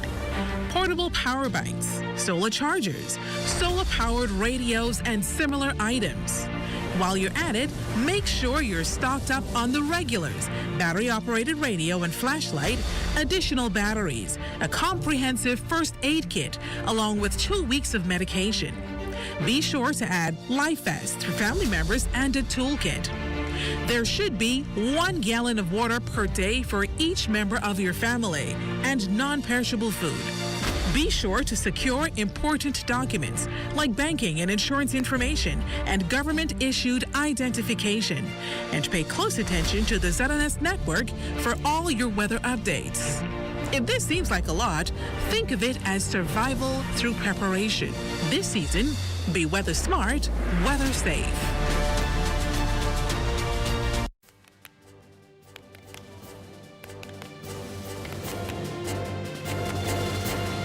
You're still here?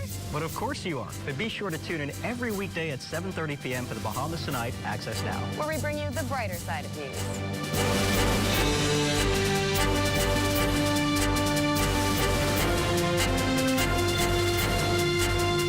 Join us for the Bahamas Tonight Access Now, weeknights at 7:30 p.m.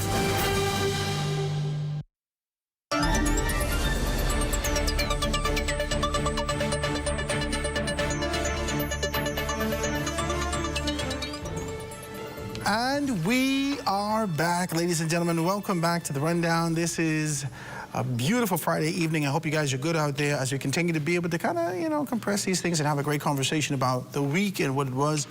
We really did, this week started off, I wanted to be able to do a deep reflection. I want to thank all the persons who came with me and brought formality to the conversations, who sat with me over these particular days. And I really did, man. I really did enjoy it. I'm very grateful that Pastor Mario Moxie, in his capacity as Christian Council President, Bahamas Christian Council President, being able to come here and lend us some of his convictions and what our expectations can be, or the continuation of what we can be able to see at the Bahamas Christian Council. I had a great conversation with Kalal Bethel, had to do a lot of pushing back just to be able to identify those things and really be able to chop it down. I had a good conversation with him, though. I really enjoyed that. And now I wanted to kind of bring it home. I wanted to kind of do this, you know, at the end of the week, we always take our time to really surmise the entire week, to give you sort of a synopsis. As we step over into the weekend, as we step over to the next week, are we in that kind of a space and mode? Do we know the path that we're taking in these particular areas? So I want to be able to introduce you and reintroduce you to a very good friend of mine, none other than Ambassador Devin Roll, who's sitting here with us, Ambassador Dr. Devin Roll, who's always being able to talk to us about these particular things, all the way from kingdom discipleship. He's being able to talk to us about that, and I've truly enjoyed that. Ambassador, it is wonderful to have you, my brother. What's happening with you? It's good to be back with you. Hello, It's Bahamas. always good to see you, man. I always enjoy having good conversation with you. So for the persons that don't know, first time tuning in, let them know exactly who you are and what you do. All right, I am a pastor here in the Bahamas, Pastor Devin Roll, a.k.a. Ambassador Devin Roll. My ministry is called Kingdom Discipleship Center. I've been around for quite a while now. Wow, I can't believe I'm saying this, for decades. About 30 years ago, started a group called Barack. We did some great things here in the Bahamas and travel abroad. That led to some other ventures that eventually got me into ministry at a different level. So I'm doing quite a bit of public speaking here, then everywhere, of course, teaching and preaching the gospel. Both here and in Orlando and other spaces. Well, yes, indeed. But thank you for the With kindness. Canaz is one of the things that we do is a leadership facility, and it's happening August 20th to the 22nd in Orlando, Florida. And I'm saying to Bahamians, who, if you're going to be there, come and spend a day or two with me. It will be worth the while. You know what they have in Orlando, I think next week? What's that? Church of God convention. Yep, for the last several weeks, it's been one conference after the other in America. And there was just a big one in Orlando this last week as well, that I didn't know was going to happen. But anyway, everybody has their lane and assignment, so we'll be there talking about leadership, and they're very excited to hear what the Bahamas has to bring to this topic. You know, the late, great Dr. Miles did a great deal of evangelism and marketing for the Bahamas around the world. And so many Bahamians now have the privilege of walking in his footsteps in terms of taking the gospel and leadership principles around the world. Well, I want to thank you for being able to take up your cross on a day-to-day basis and being able to bring this with conviction and passion. And I wanted to be able to talk about this. One of the questions that we would have asked and put forth to the president of the Bahamas Christian Council is that we knew his position, his convictions, and we know that the spirit of leadership is followed through the body, right? And so that kind of an expectation of what can we expect from him. He talked to us about being able to hold the line. He talked to us about being able to uphold a great deal of the traditions of great men who stood before him in this various capacity, in this specific capacity that they would have done. I want to talk to you about that because just talk to me about what can we see, or what would you like to see in the body of Christ in this country during this time. A lot of things have happened. We would have seen, and I think you and I would have been able to talk about it. We could pick up from that conversation. You and I would have been able to talk about it last week, where we would have heard the chairman of the Progressive Liberal Party being able to take on the position and say that the Bahamas is not cursed, is not cursed as a result of the traffic accident, as a result of the air accident, and being able to identify these things. A lot of persons, you know, they kind of fly off the handle and say, oh my God, sudden death and destruction. But that's not necessarily the case. And coming from his position as a politician, you know, we wanted to hear it from the church to find out, is it possible, is there a possibility that there was a door open spiritually? What do we do if this is a reflection of what is happening in the heavens, in the earth? It's a deep question.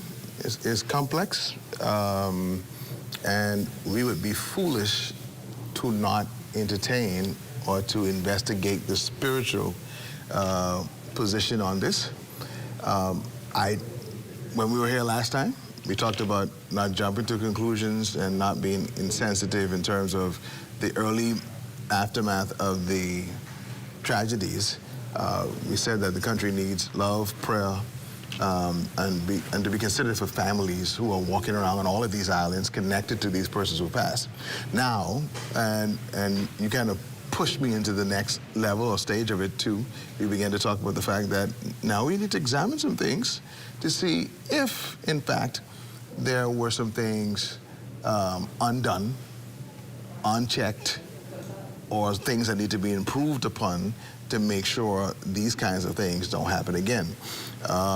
Whether we're cursed, I don't think the nation is cursed. We have in the biblical story when God came down and spoke to Abraham, I think he said, if I can find 10 over where Lot is, I will save that city, and sadly they couldn't find 10.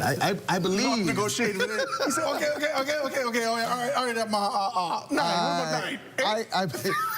I believe we have more than 10 here in the Bahamas who are living and walking righteously, and so there is a prayer covering that is keeping things from being worse than it could be. Now, is there a possibility that some people have dropped their guards and not praying as they should pray and not covering certain areas that they should? And I was careful to mention last time, because when you talk like this, people are like, what's the point? What does prayer have to do with an accident happening?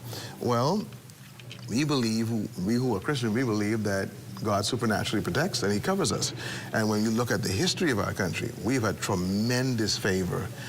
Even when it comes to weather systems, going back 30, 40 years, storms would come right up to the tip of the Bahamas and go around us, like somebody was directing it to go around. Only within the last 30 years have we seen this increasing murder rate, where our murder rate surpassed, I remember the first time we hit 70. 70 was the year that Archdeacon Willie Thompson was murdered. I remember because I got intimately involved with seeking to encourage his wife, and we even had an event afterwards. But that was a marker. I think that was 2000, 2001. And then we started to soar towards the hundreds. Now, back then, I started to say from then. I think soar is the incorrect word. You make it seem like this was the objective. Not in a not in a positive way. No, at all. Yeah. It began to escalate in the wrong direction. And what I was saying then, if things are happening in the negative that never happened before, there's a possibility that a spiritual barrier of protection has dropped down. I'll give support for it. When the enemy appeared before God in the Old Testament again, and he appeared with the sons of God, the scripture says God challenged him and says, "Oh, Satan, what you doing?" And Satan says, "Well, I'm to and fro." And God asked him, "Have you considered my servant Job?" And Satan said in the scriptural account that it doesn't make sense trying to attack Job because you have a hedge of protection about him. And the father of deception. That encounter allowed us to know that in order for attacks to be successful, there has to be a protection that's dropped or that was never in place. And so I believe prayer has a lot to do with that in terms of protection to a nation, to a family, to a community. So don't undervalue the importance of prayer in terms of protection and things going well. Where there's peace, there's usually the abundance of God's presence that allows for peace. And now, Grammy say, "Bam, sudden death and destruction." Yeah, well, these things happen. And there's a scripture in Proverbs. I think it's Proverbs. Where is it? I think it's in chapter 15 or 17, where it says, "Where instructions are continually rejected, sudden destruction will happen." So that speaks to, what's this now, the marriage of excellence in how you do whatever you're doing, and also the wisdom of praying and asking God for his guidance and protection. Yeah. Well, I want to talk a little bit more about that. I always enjoy having these kind of conversations with persons who may not necessarily traverse and travel the church and being able to dive into these things. It's always important that we can at least charge the mind, the spirit with a very clear understanding that our existence is not just physical. Correct. There's a spiritual aspect that exists in these things. Yes, sir. Guys, we're going to take this quick commercial break. When we get back, we'll dive deeper after this.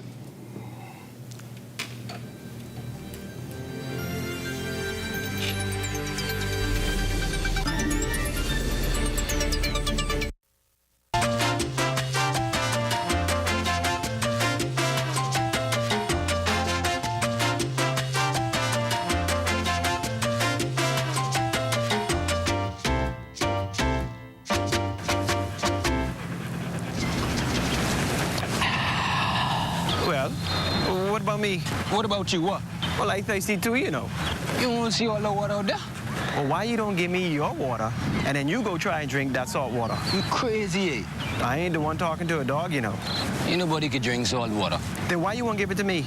All dogs need fresh, cool water and sufficient shelter from the sun all year round, especially on the beach and during the hot summer months. Summers are very hot here in the Bahamas, so please make sure all pets have ample, cool, fresh water in proper containers and sufficient shelter from the sun, even on the beach. And make sure all dog houses and kennels have proper ventilation. Let's make it Bahamian to be humane. This message has been brought to you by the Bahamas Humane Society and the Broadcasting Corporation of the Bahamas.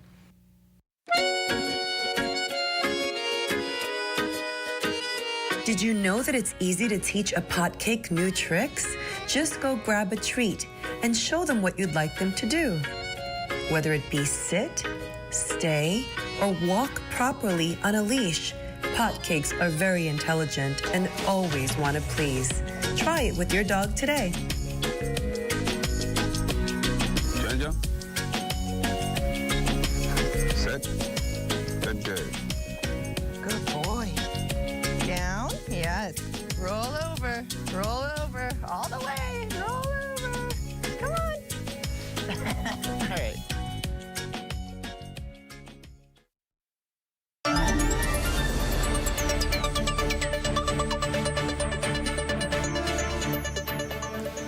And we are back, ladies and gentlemen. This is The Rundown. I'm Howard Grant, grateful to be in your company. Always grateful to be here with you. On this beautiful Friday evening, just sort of a synopsis of the week and giving you your dose of spiritual. Yeah, your dose of spirituality. Hopefully this gets you prepared to go to church over the weekend. I keep telling you that. I think it's time for us to do something in being able to share and break bread with our families. I love to see guys being able to go out and enjoy themselves as it relates to cultural events and other events and being able to break bread like that. I think it's time for us to get back to church. I mean, talk to me. I'm not in your business, but let's just give it a shot. I'm sitting here with none other than Ambassador Devin Rowe, being able to talk to us about those things. When we left off, you talked to us about this sort of an idea of being able to see the challenges that we're going through, and understanding that the Father has called us to these things, and the hedge of protection that exists in these particular spaces. Talk to me about it. Yep. So, in terms of hedge of protection and spiritual value of prayer to a nation, Luke 18:1 says that men ought always to pray. There's very few times. And don't faint.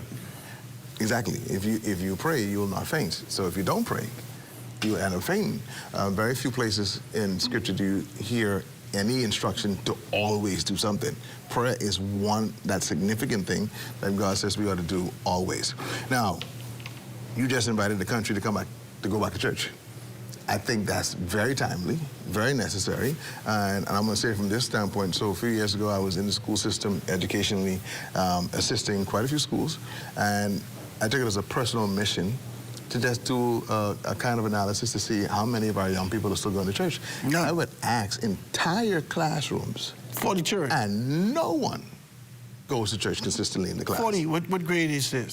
This is the first time I did it was mainly primary school, so they would be like between the age of 7 and. And their 11. parents ain't taking them to church. And they're going to church. And then in some cases where 1 or 2 hands would go up, I said, "What's the name of the pastor?" They couldn't say. And I'm like, what's happening? Are we approaching... So that means they've been to church, not that they go to church. That's 2 different things. I visited there. So I'm wondering if this quote-unquote Christian nation is in its first season of being very near to an unchurched nation. And that's a big warning sign. But you don't want to say retrobate? I don't want to say retrobate just yet, because I think... I feel like we're gearing up for it. This rejection and idea associated with whether or not we are a Christian nation in the forefront is one of the formal conversations that happen, especially on the radio, about these particular things. I consider that a very sad moment in the history of our country. I'll put that on record, where there was, over the last, 2 decades, an intentional effort to dismiss this idea that we're a Christian nation at all. Right, and just take it all out. But I have it on good account from one of the founding fathers that the original intent was to call us in the preamble a Christian nation. For the legalities of it, I think one of them argued that if we did that, it would be illegal to be in the country and not be Christian. So they reduced that to an abide and respect for the supremacy of God, Christian principles, and the rule of law, which I think is splendidly written.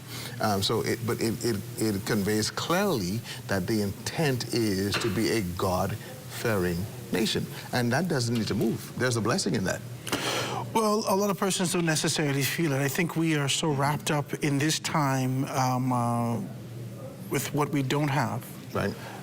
Let's just be clear about it. A lot of times that people, even when you start to talk about prayer, people would take on this kind of a posture and say, well, why do we pray, and then identify some sort of a calamity and say, if there was a God and he could do it, why didn't he do this? Never taking into account the positives, never taking into account preservation, never taking into account anything else, but always amplifying some sort of a negative that befell them or befell someone around them, and then trying to be able to amplify and say, hey, this is a result of why I don't pray, why I don't believe in God, why I don't go to church. Isn't it at least rather hypocritical to only call upon this supreme being when something negative happens, then you say, where is he?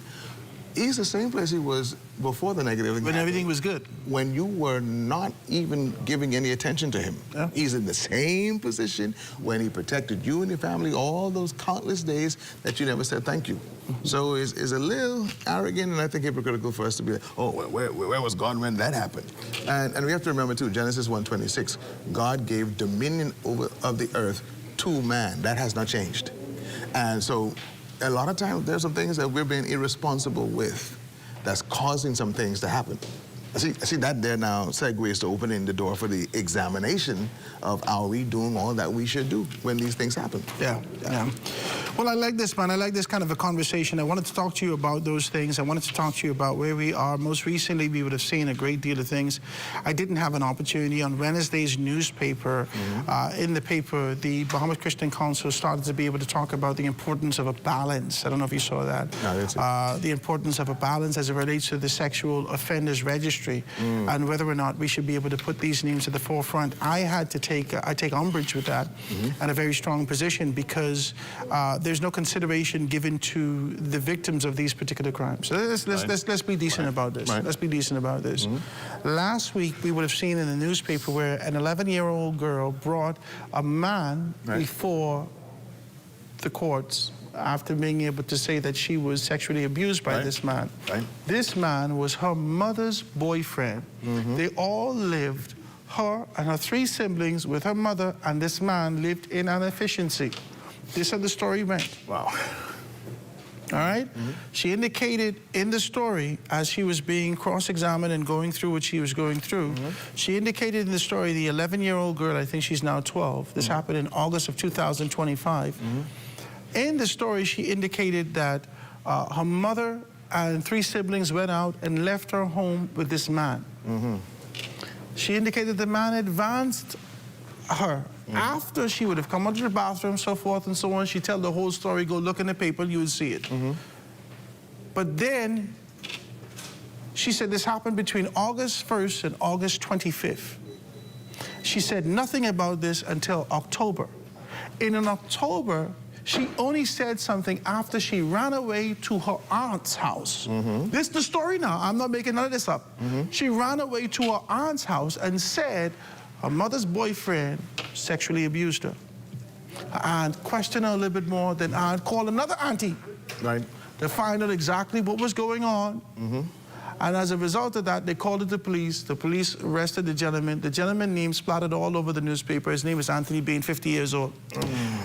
If you read the story indicates, now I ain't saying somebody right or somebody wrong, I'm simply saying to you, we're going to be taking into consideration putting names on the paper and whether or not these names should be on a registry. Let's be very clear. You didn't put the people's name in the paper. The allegations caused you to propel and elevate names to the paper. So whether or not they have a registry, the allegations already exist in the newspaper, and we can identify these people. We don't know whether or not this story is true or false.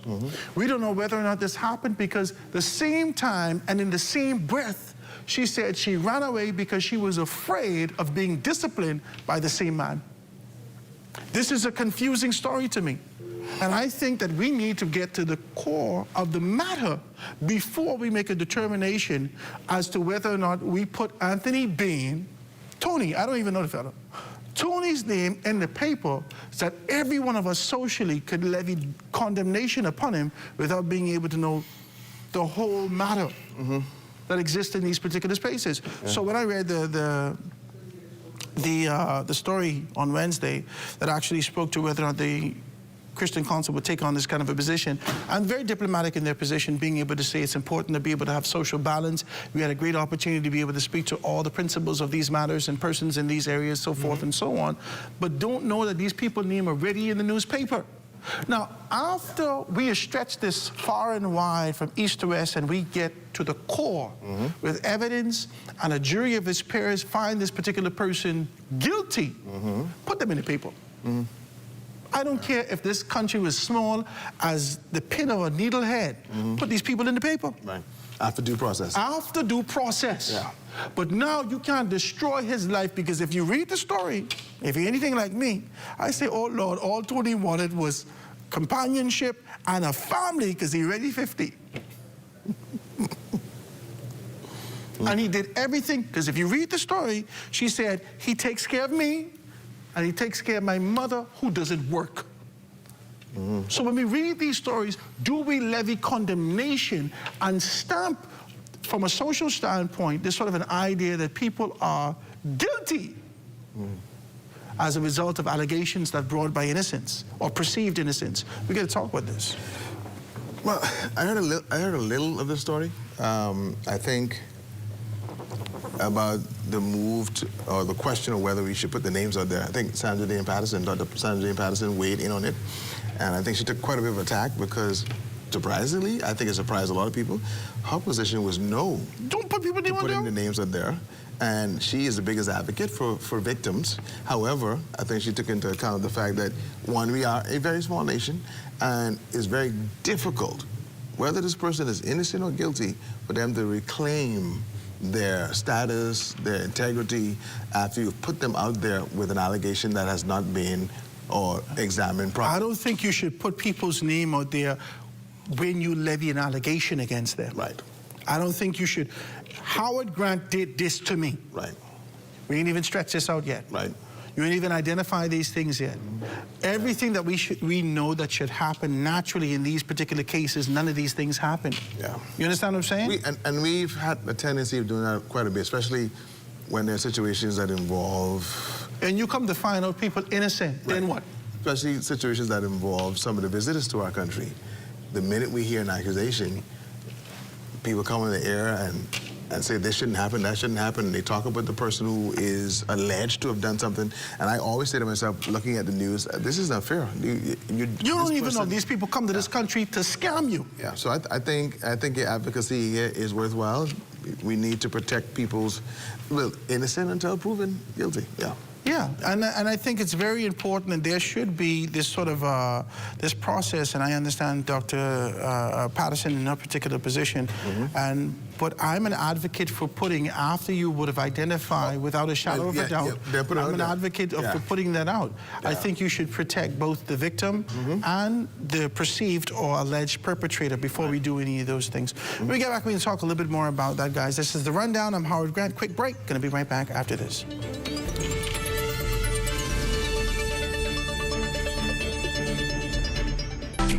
I don't know, but what kind of cars? Are you serious, man? You ain't even know where to park? Yeah, that's don't park in the... Look at this way. Like, you ain't got nowhere to go. Don't park him. Just don't park in the handicap spot. Yeah, that's handicap spot. No, you can't park in the handicap spot. I ain't gonna be that long. I ain't gonna be that long. Handicap spot, here. Boy, what's going on, dog? Well, I tell you we shouldn't park here now. This way park here, I tell you we shouldn't park here. Don't get one of these things.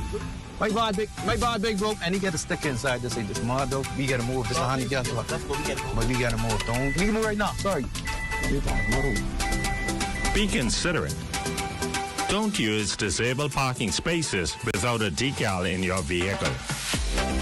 This message is brought to you by the National Commission for Persons with Disabilities.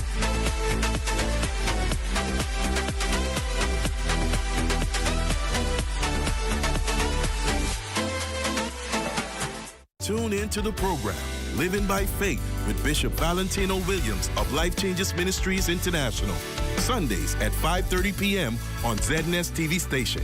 Prepare to be inspired, impacted, empowered, and transformed. Remember, the just shall live by faith. This prophet here is not for sale. This prophet here come to declare what thus saith the Lord. With our adoption by the Broadcasting Corporation of the Bahamas.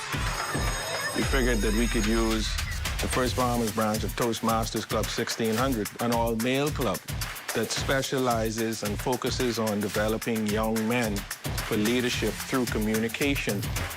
This program has grown and has impacted our school in such a positive way that I don't think we'll ever have them leave us. Too often, instead of us looking within, we look outside for someone to blame. Go take a look in the mirror. Instead of trying to identify what the problems are, let's try and figure out how we become a part of the solution. We are teaching these children how to dream beyond their community. Crime-free looks like me. Do your part. Join the movement to a safer Bahamas.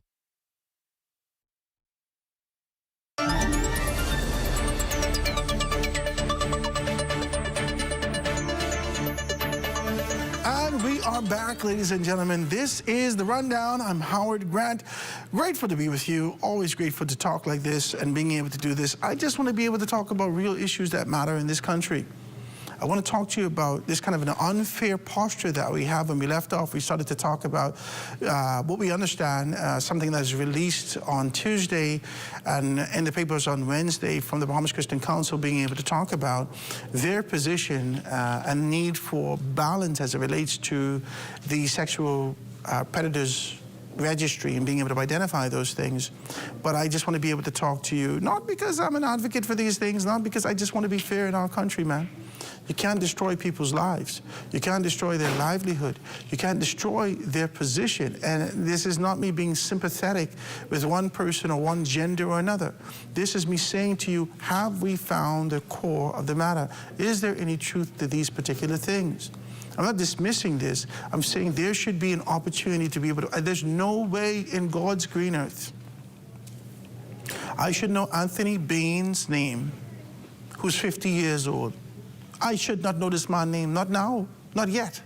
Not until we really flesh this out and make a determination. It's exactly what. This happens too much. There are professional persons who would have committed themselves to a great deal of things, who caught themselves, found themselves in a particular position. And now listen, let's be very clear. Andre Burbau, years ago, the teacher, who was also my teacher. Really? He was my teacher. He was literally my teacher. And even in school, the children said there was something peculiar about him. I'm sitting here with none other than Ambassador Devin Rowe, just being able to do that, right? Wow. So even in school, they say, something peculiar, why does man need air conditioning? Everybody else hot. We was content with that. Only place they could be able to agitate for an air conditioner was in the computer lab. Right. You understand? This was new in the 90s. Yeah. But in the art supply room, that's different. This is something's going on. So they kept asking me, Howard, you know how guys talk. Howard, you ain't got no after-school classes? And I said, hey, boy, look at who played that. And so there was always these sort of allegations and speculations.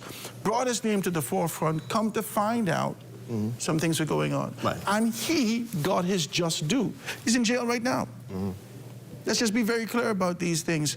I am not a proponent, an advocate to be able to dismiss this kind of a concept and keep it under wraps. If you are a pervert, whether it is for a 6-month-old, a 3-month-old, a 9-year-old, a 15-year-old, a 91-year-old, we need to know who you is. We need to put your name down. If we could put a monitor on you, that'd be better too. I just try to be decent. Right. Because I have children, you have children. Of course. And we want to be able to protect our children. And these people are vicious. You know that we did a story a couple of years back on radio where the young lady, 9-year-old, got, she had that, I think it was on Spikenard, right? And We reached out to her mother, reached out to her family. We raised some funds, gave it to her mother, did everything like that, right?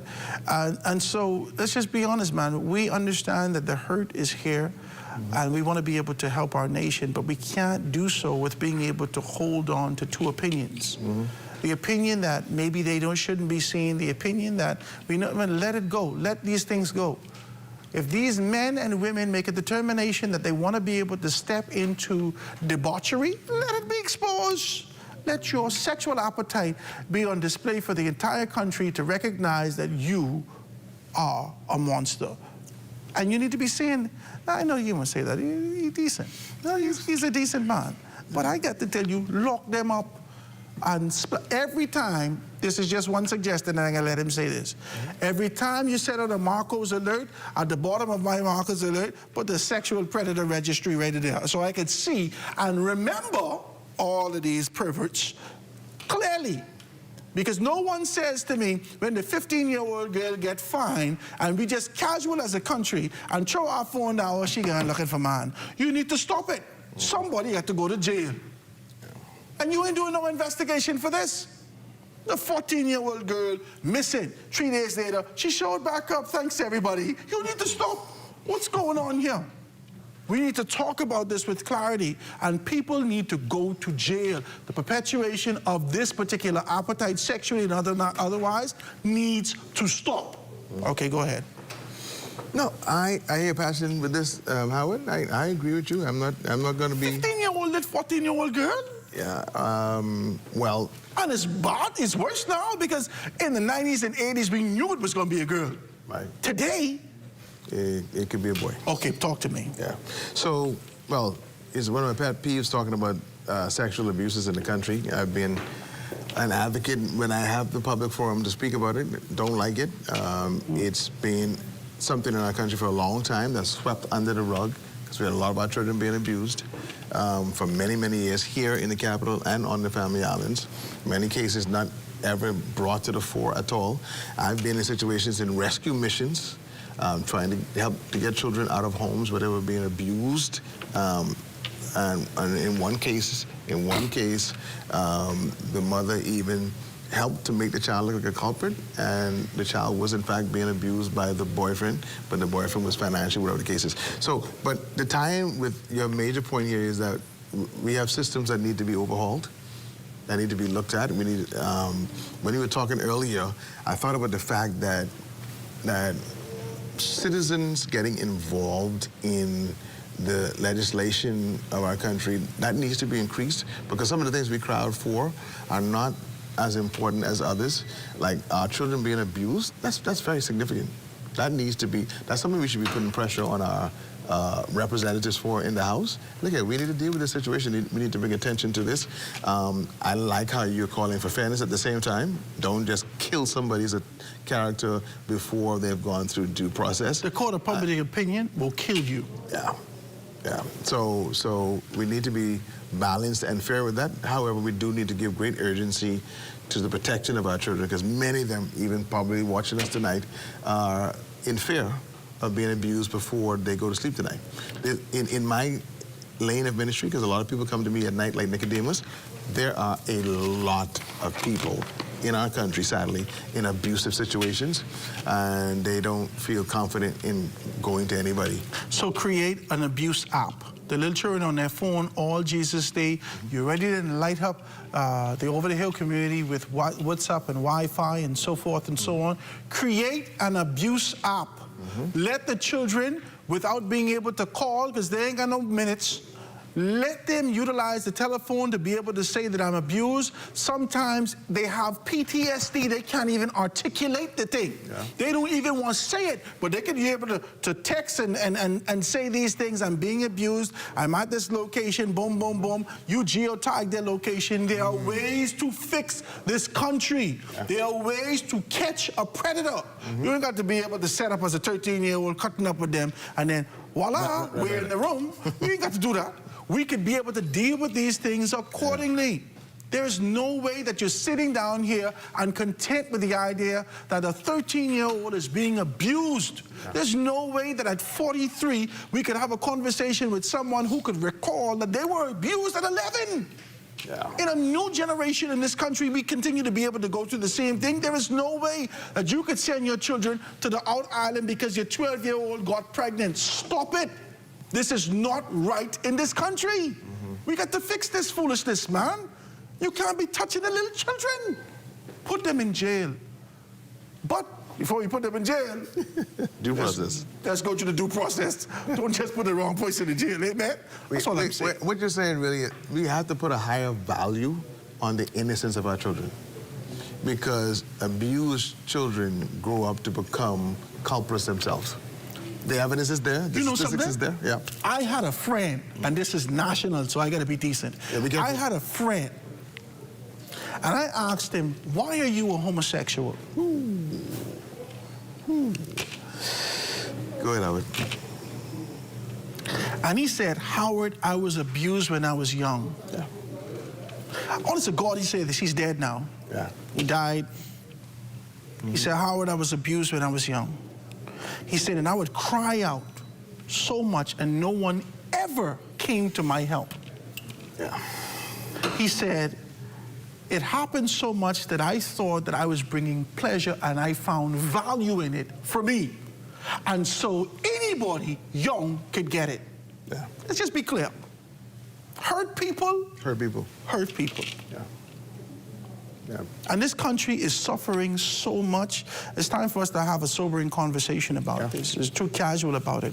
We're too casual trying to meander through legislation and meander through the political correct conversations and meander through this sort of an idea of whether or not we provide balance and if everybody is happy. And we ain't got no time for that. The little children getting abused, they crying, and they can't wait to get old to abuse somebody else's child. The cycle continues. Indeed. We got to do better than this. Well, we got to break the culture of just be quiet and get over it. No. So we got. That's what they tell you, no. Is it be quiet? Child, baby, let the sleeping dogs lie. Let it go. Yeah.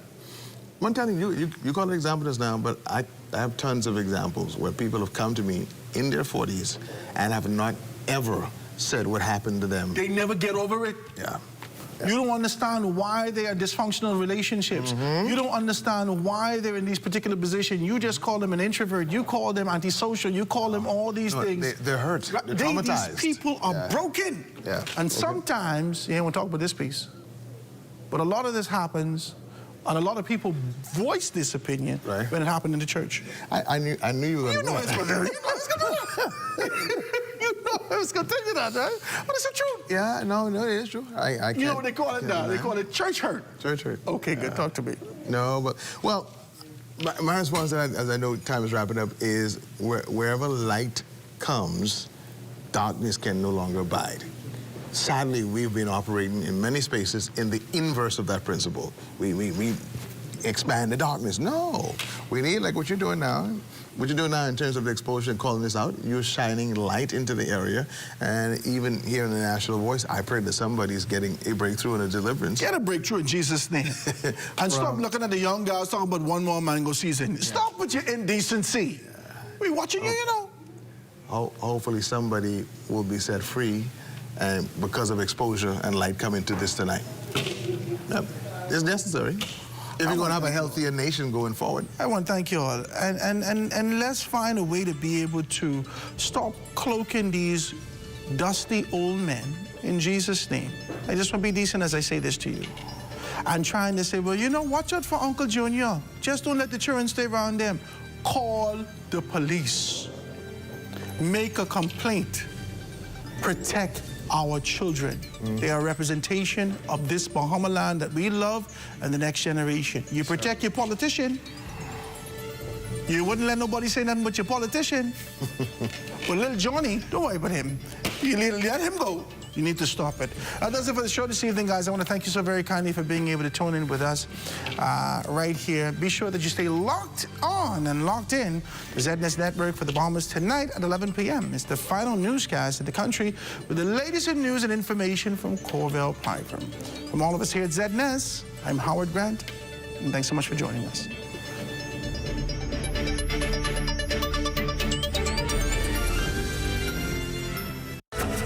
The fishing industry in the Bahamas brings in billions of dollars to the Bahamian economy annually. Behind these billions are the men and women quietly working the aquamarine waters. These fishermen depend on healthy, thriving marine environment to support their families. I've been a fisherman from childhood. I grew up with my old man inside the boating industry. Well, I've been a fisherman. I've been fishing different areas for about 30 years. The Bahamas is renowned for having one of the most prosperous fishing industries in the Caribbean. Though the industry seems to be booming, fishermen are concerned about a decline in both the amount of fish and the size of fish. Today and in the previous years, you would have to say, well, it's not the same. Say 10 years ago, fishing was very lucrative. You could have fished for 6 months. And, you come in with thousands of pounds. You could come in with 10,000 pounds. Now you come in with 3,000, 2,500 pounds. Sometimes if you have a good, you might come up with 6,000 pounds, but it's not like years ago when you come in with 14,000 pounds with lobster traps. So it's changed big time. Bahamians can still reliably make a living off the sea, despite this apparent decline in fishery resources. A few years ago, Florida fishermen observed a gradual decline in the queen conch fishery. Without proper management, the queen conch fishery has collapsed in Florida and has yet to recover. Further south, in Jamaica, fishermen observed a similar decline in their marine life. To help protect the livelihoods of Bahamian fishermen, the Nature Conservancy traveled with the Bahamas Commercial Fishing Alliance and the Bahamas Fly Fishing Industry Association representatives to an international science conference in Corpus Christi, Texas. This trip connected experienced marine scientists, fellow fishermen from across the Caribbean and Gulf of Mexico, fishery managers, and industry leaders from across the region. 5 Bahamian fishermen participated in this fisher learning exchange at the 66th Annual Gulf and Caribbean Fisheries Institute Conference. This was a rare opportunity for major stakeholders to sit at one table to identify issues and collectively suggest how to address these issues, to share lessons learned, and celebrate best practices.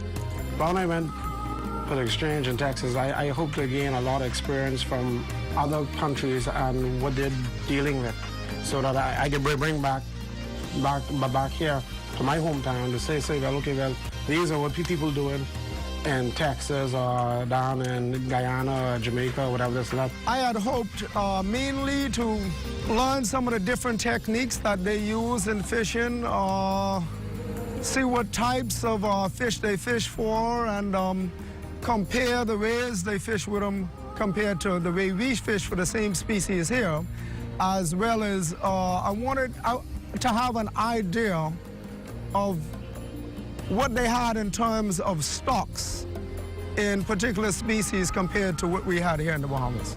They have a system called a tag system. You can actually track your product wherever it goes. So when they pack these stuff, each one of those fish has a tag.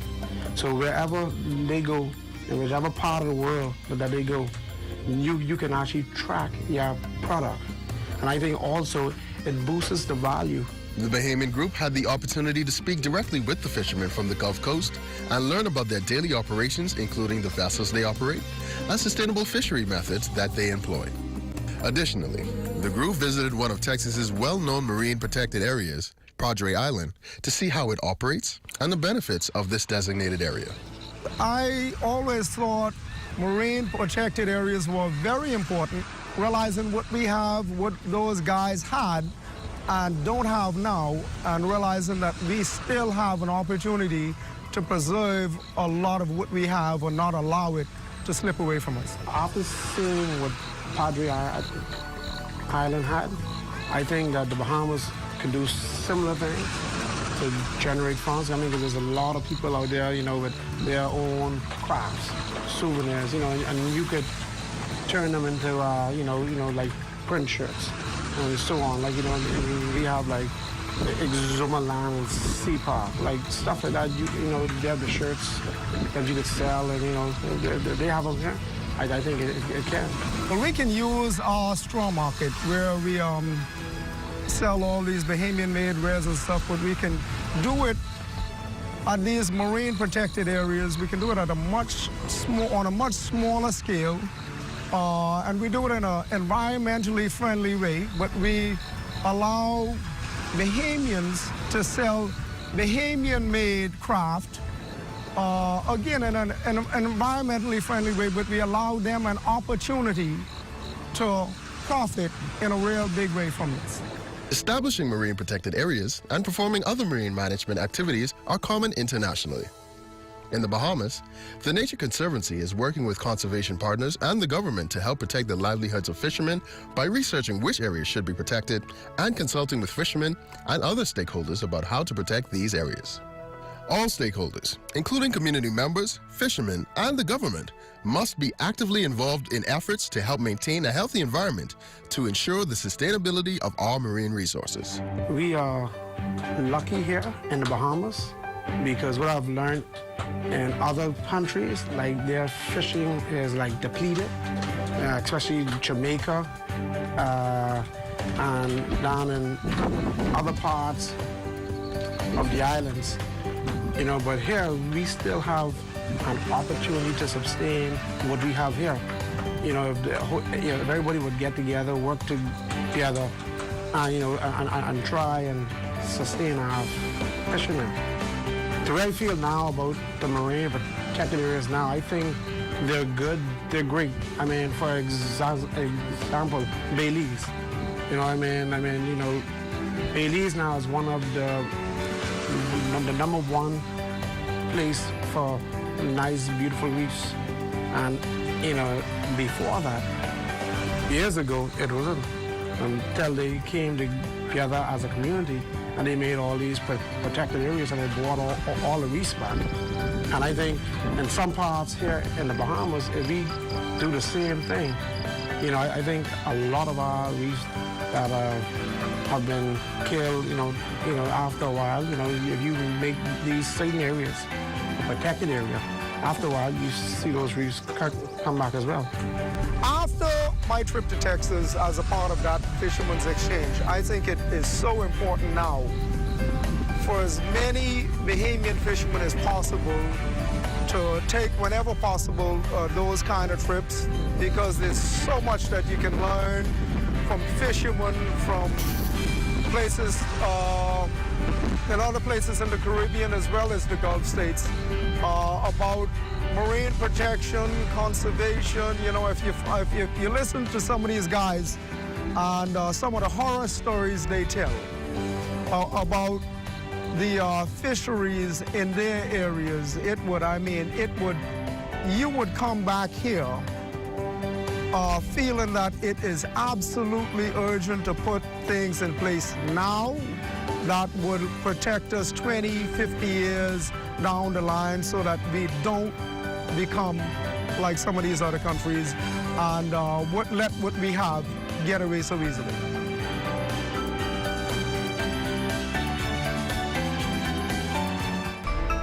During a storm, your safety is priority number one.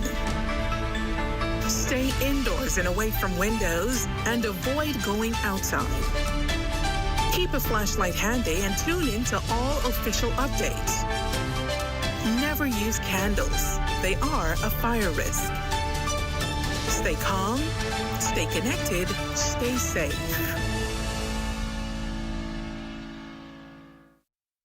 At the Lyndon Bindling International Airport, I'm Corvell Pyfrom.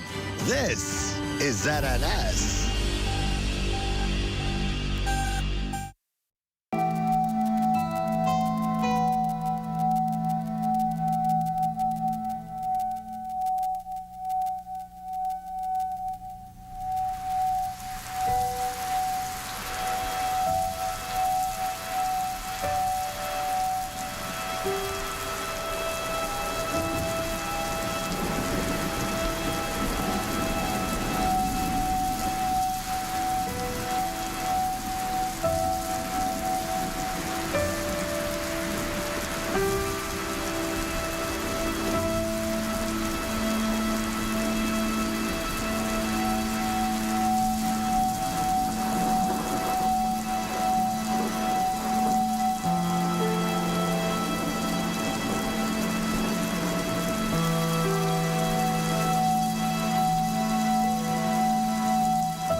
As I mentioned yesterday on the phone, the home study is just a way for me to observe the conditions of Tegan's care, after which I'll make a custody recommendation to Judge Simmons. It's not uncommon for the home study to last several weeks to a few months. Today, I just want to gather some background information. Yes, of course. I'd just like to say I know how hard the situation must be for you and your granddaughter. Let's start with your occupation. Retired. I was an electrician for 35 years, self-employed. We had some, my wife, Grace, we had some investments, nothing to boast about. We liquidated some of them when Grace became ill. I'm sorry. When did she pass away? It's been several years. So your wife, Grace. Grace, died before Tegan was born. That's right. Lori was pregnant when Grace died. And how is your health, Mr. Alston? I got heart arteries, very minor heart attack many years ago. I take nitrates for the, other than that, I'm fine, you know. Now, Tegan's father, Kyle Foster? Yeah. Can you tell me about your relationship with him? I read the file. I know he stayed here for almost 2 years in foster care. He made his choices, which affected my entire family, Miss Carter. Yes, he's Tegan's father, but biology doesn't make... Ever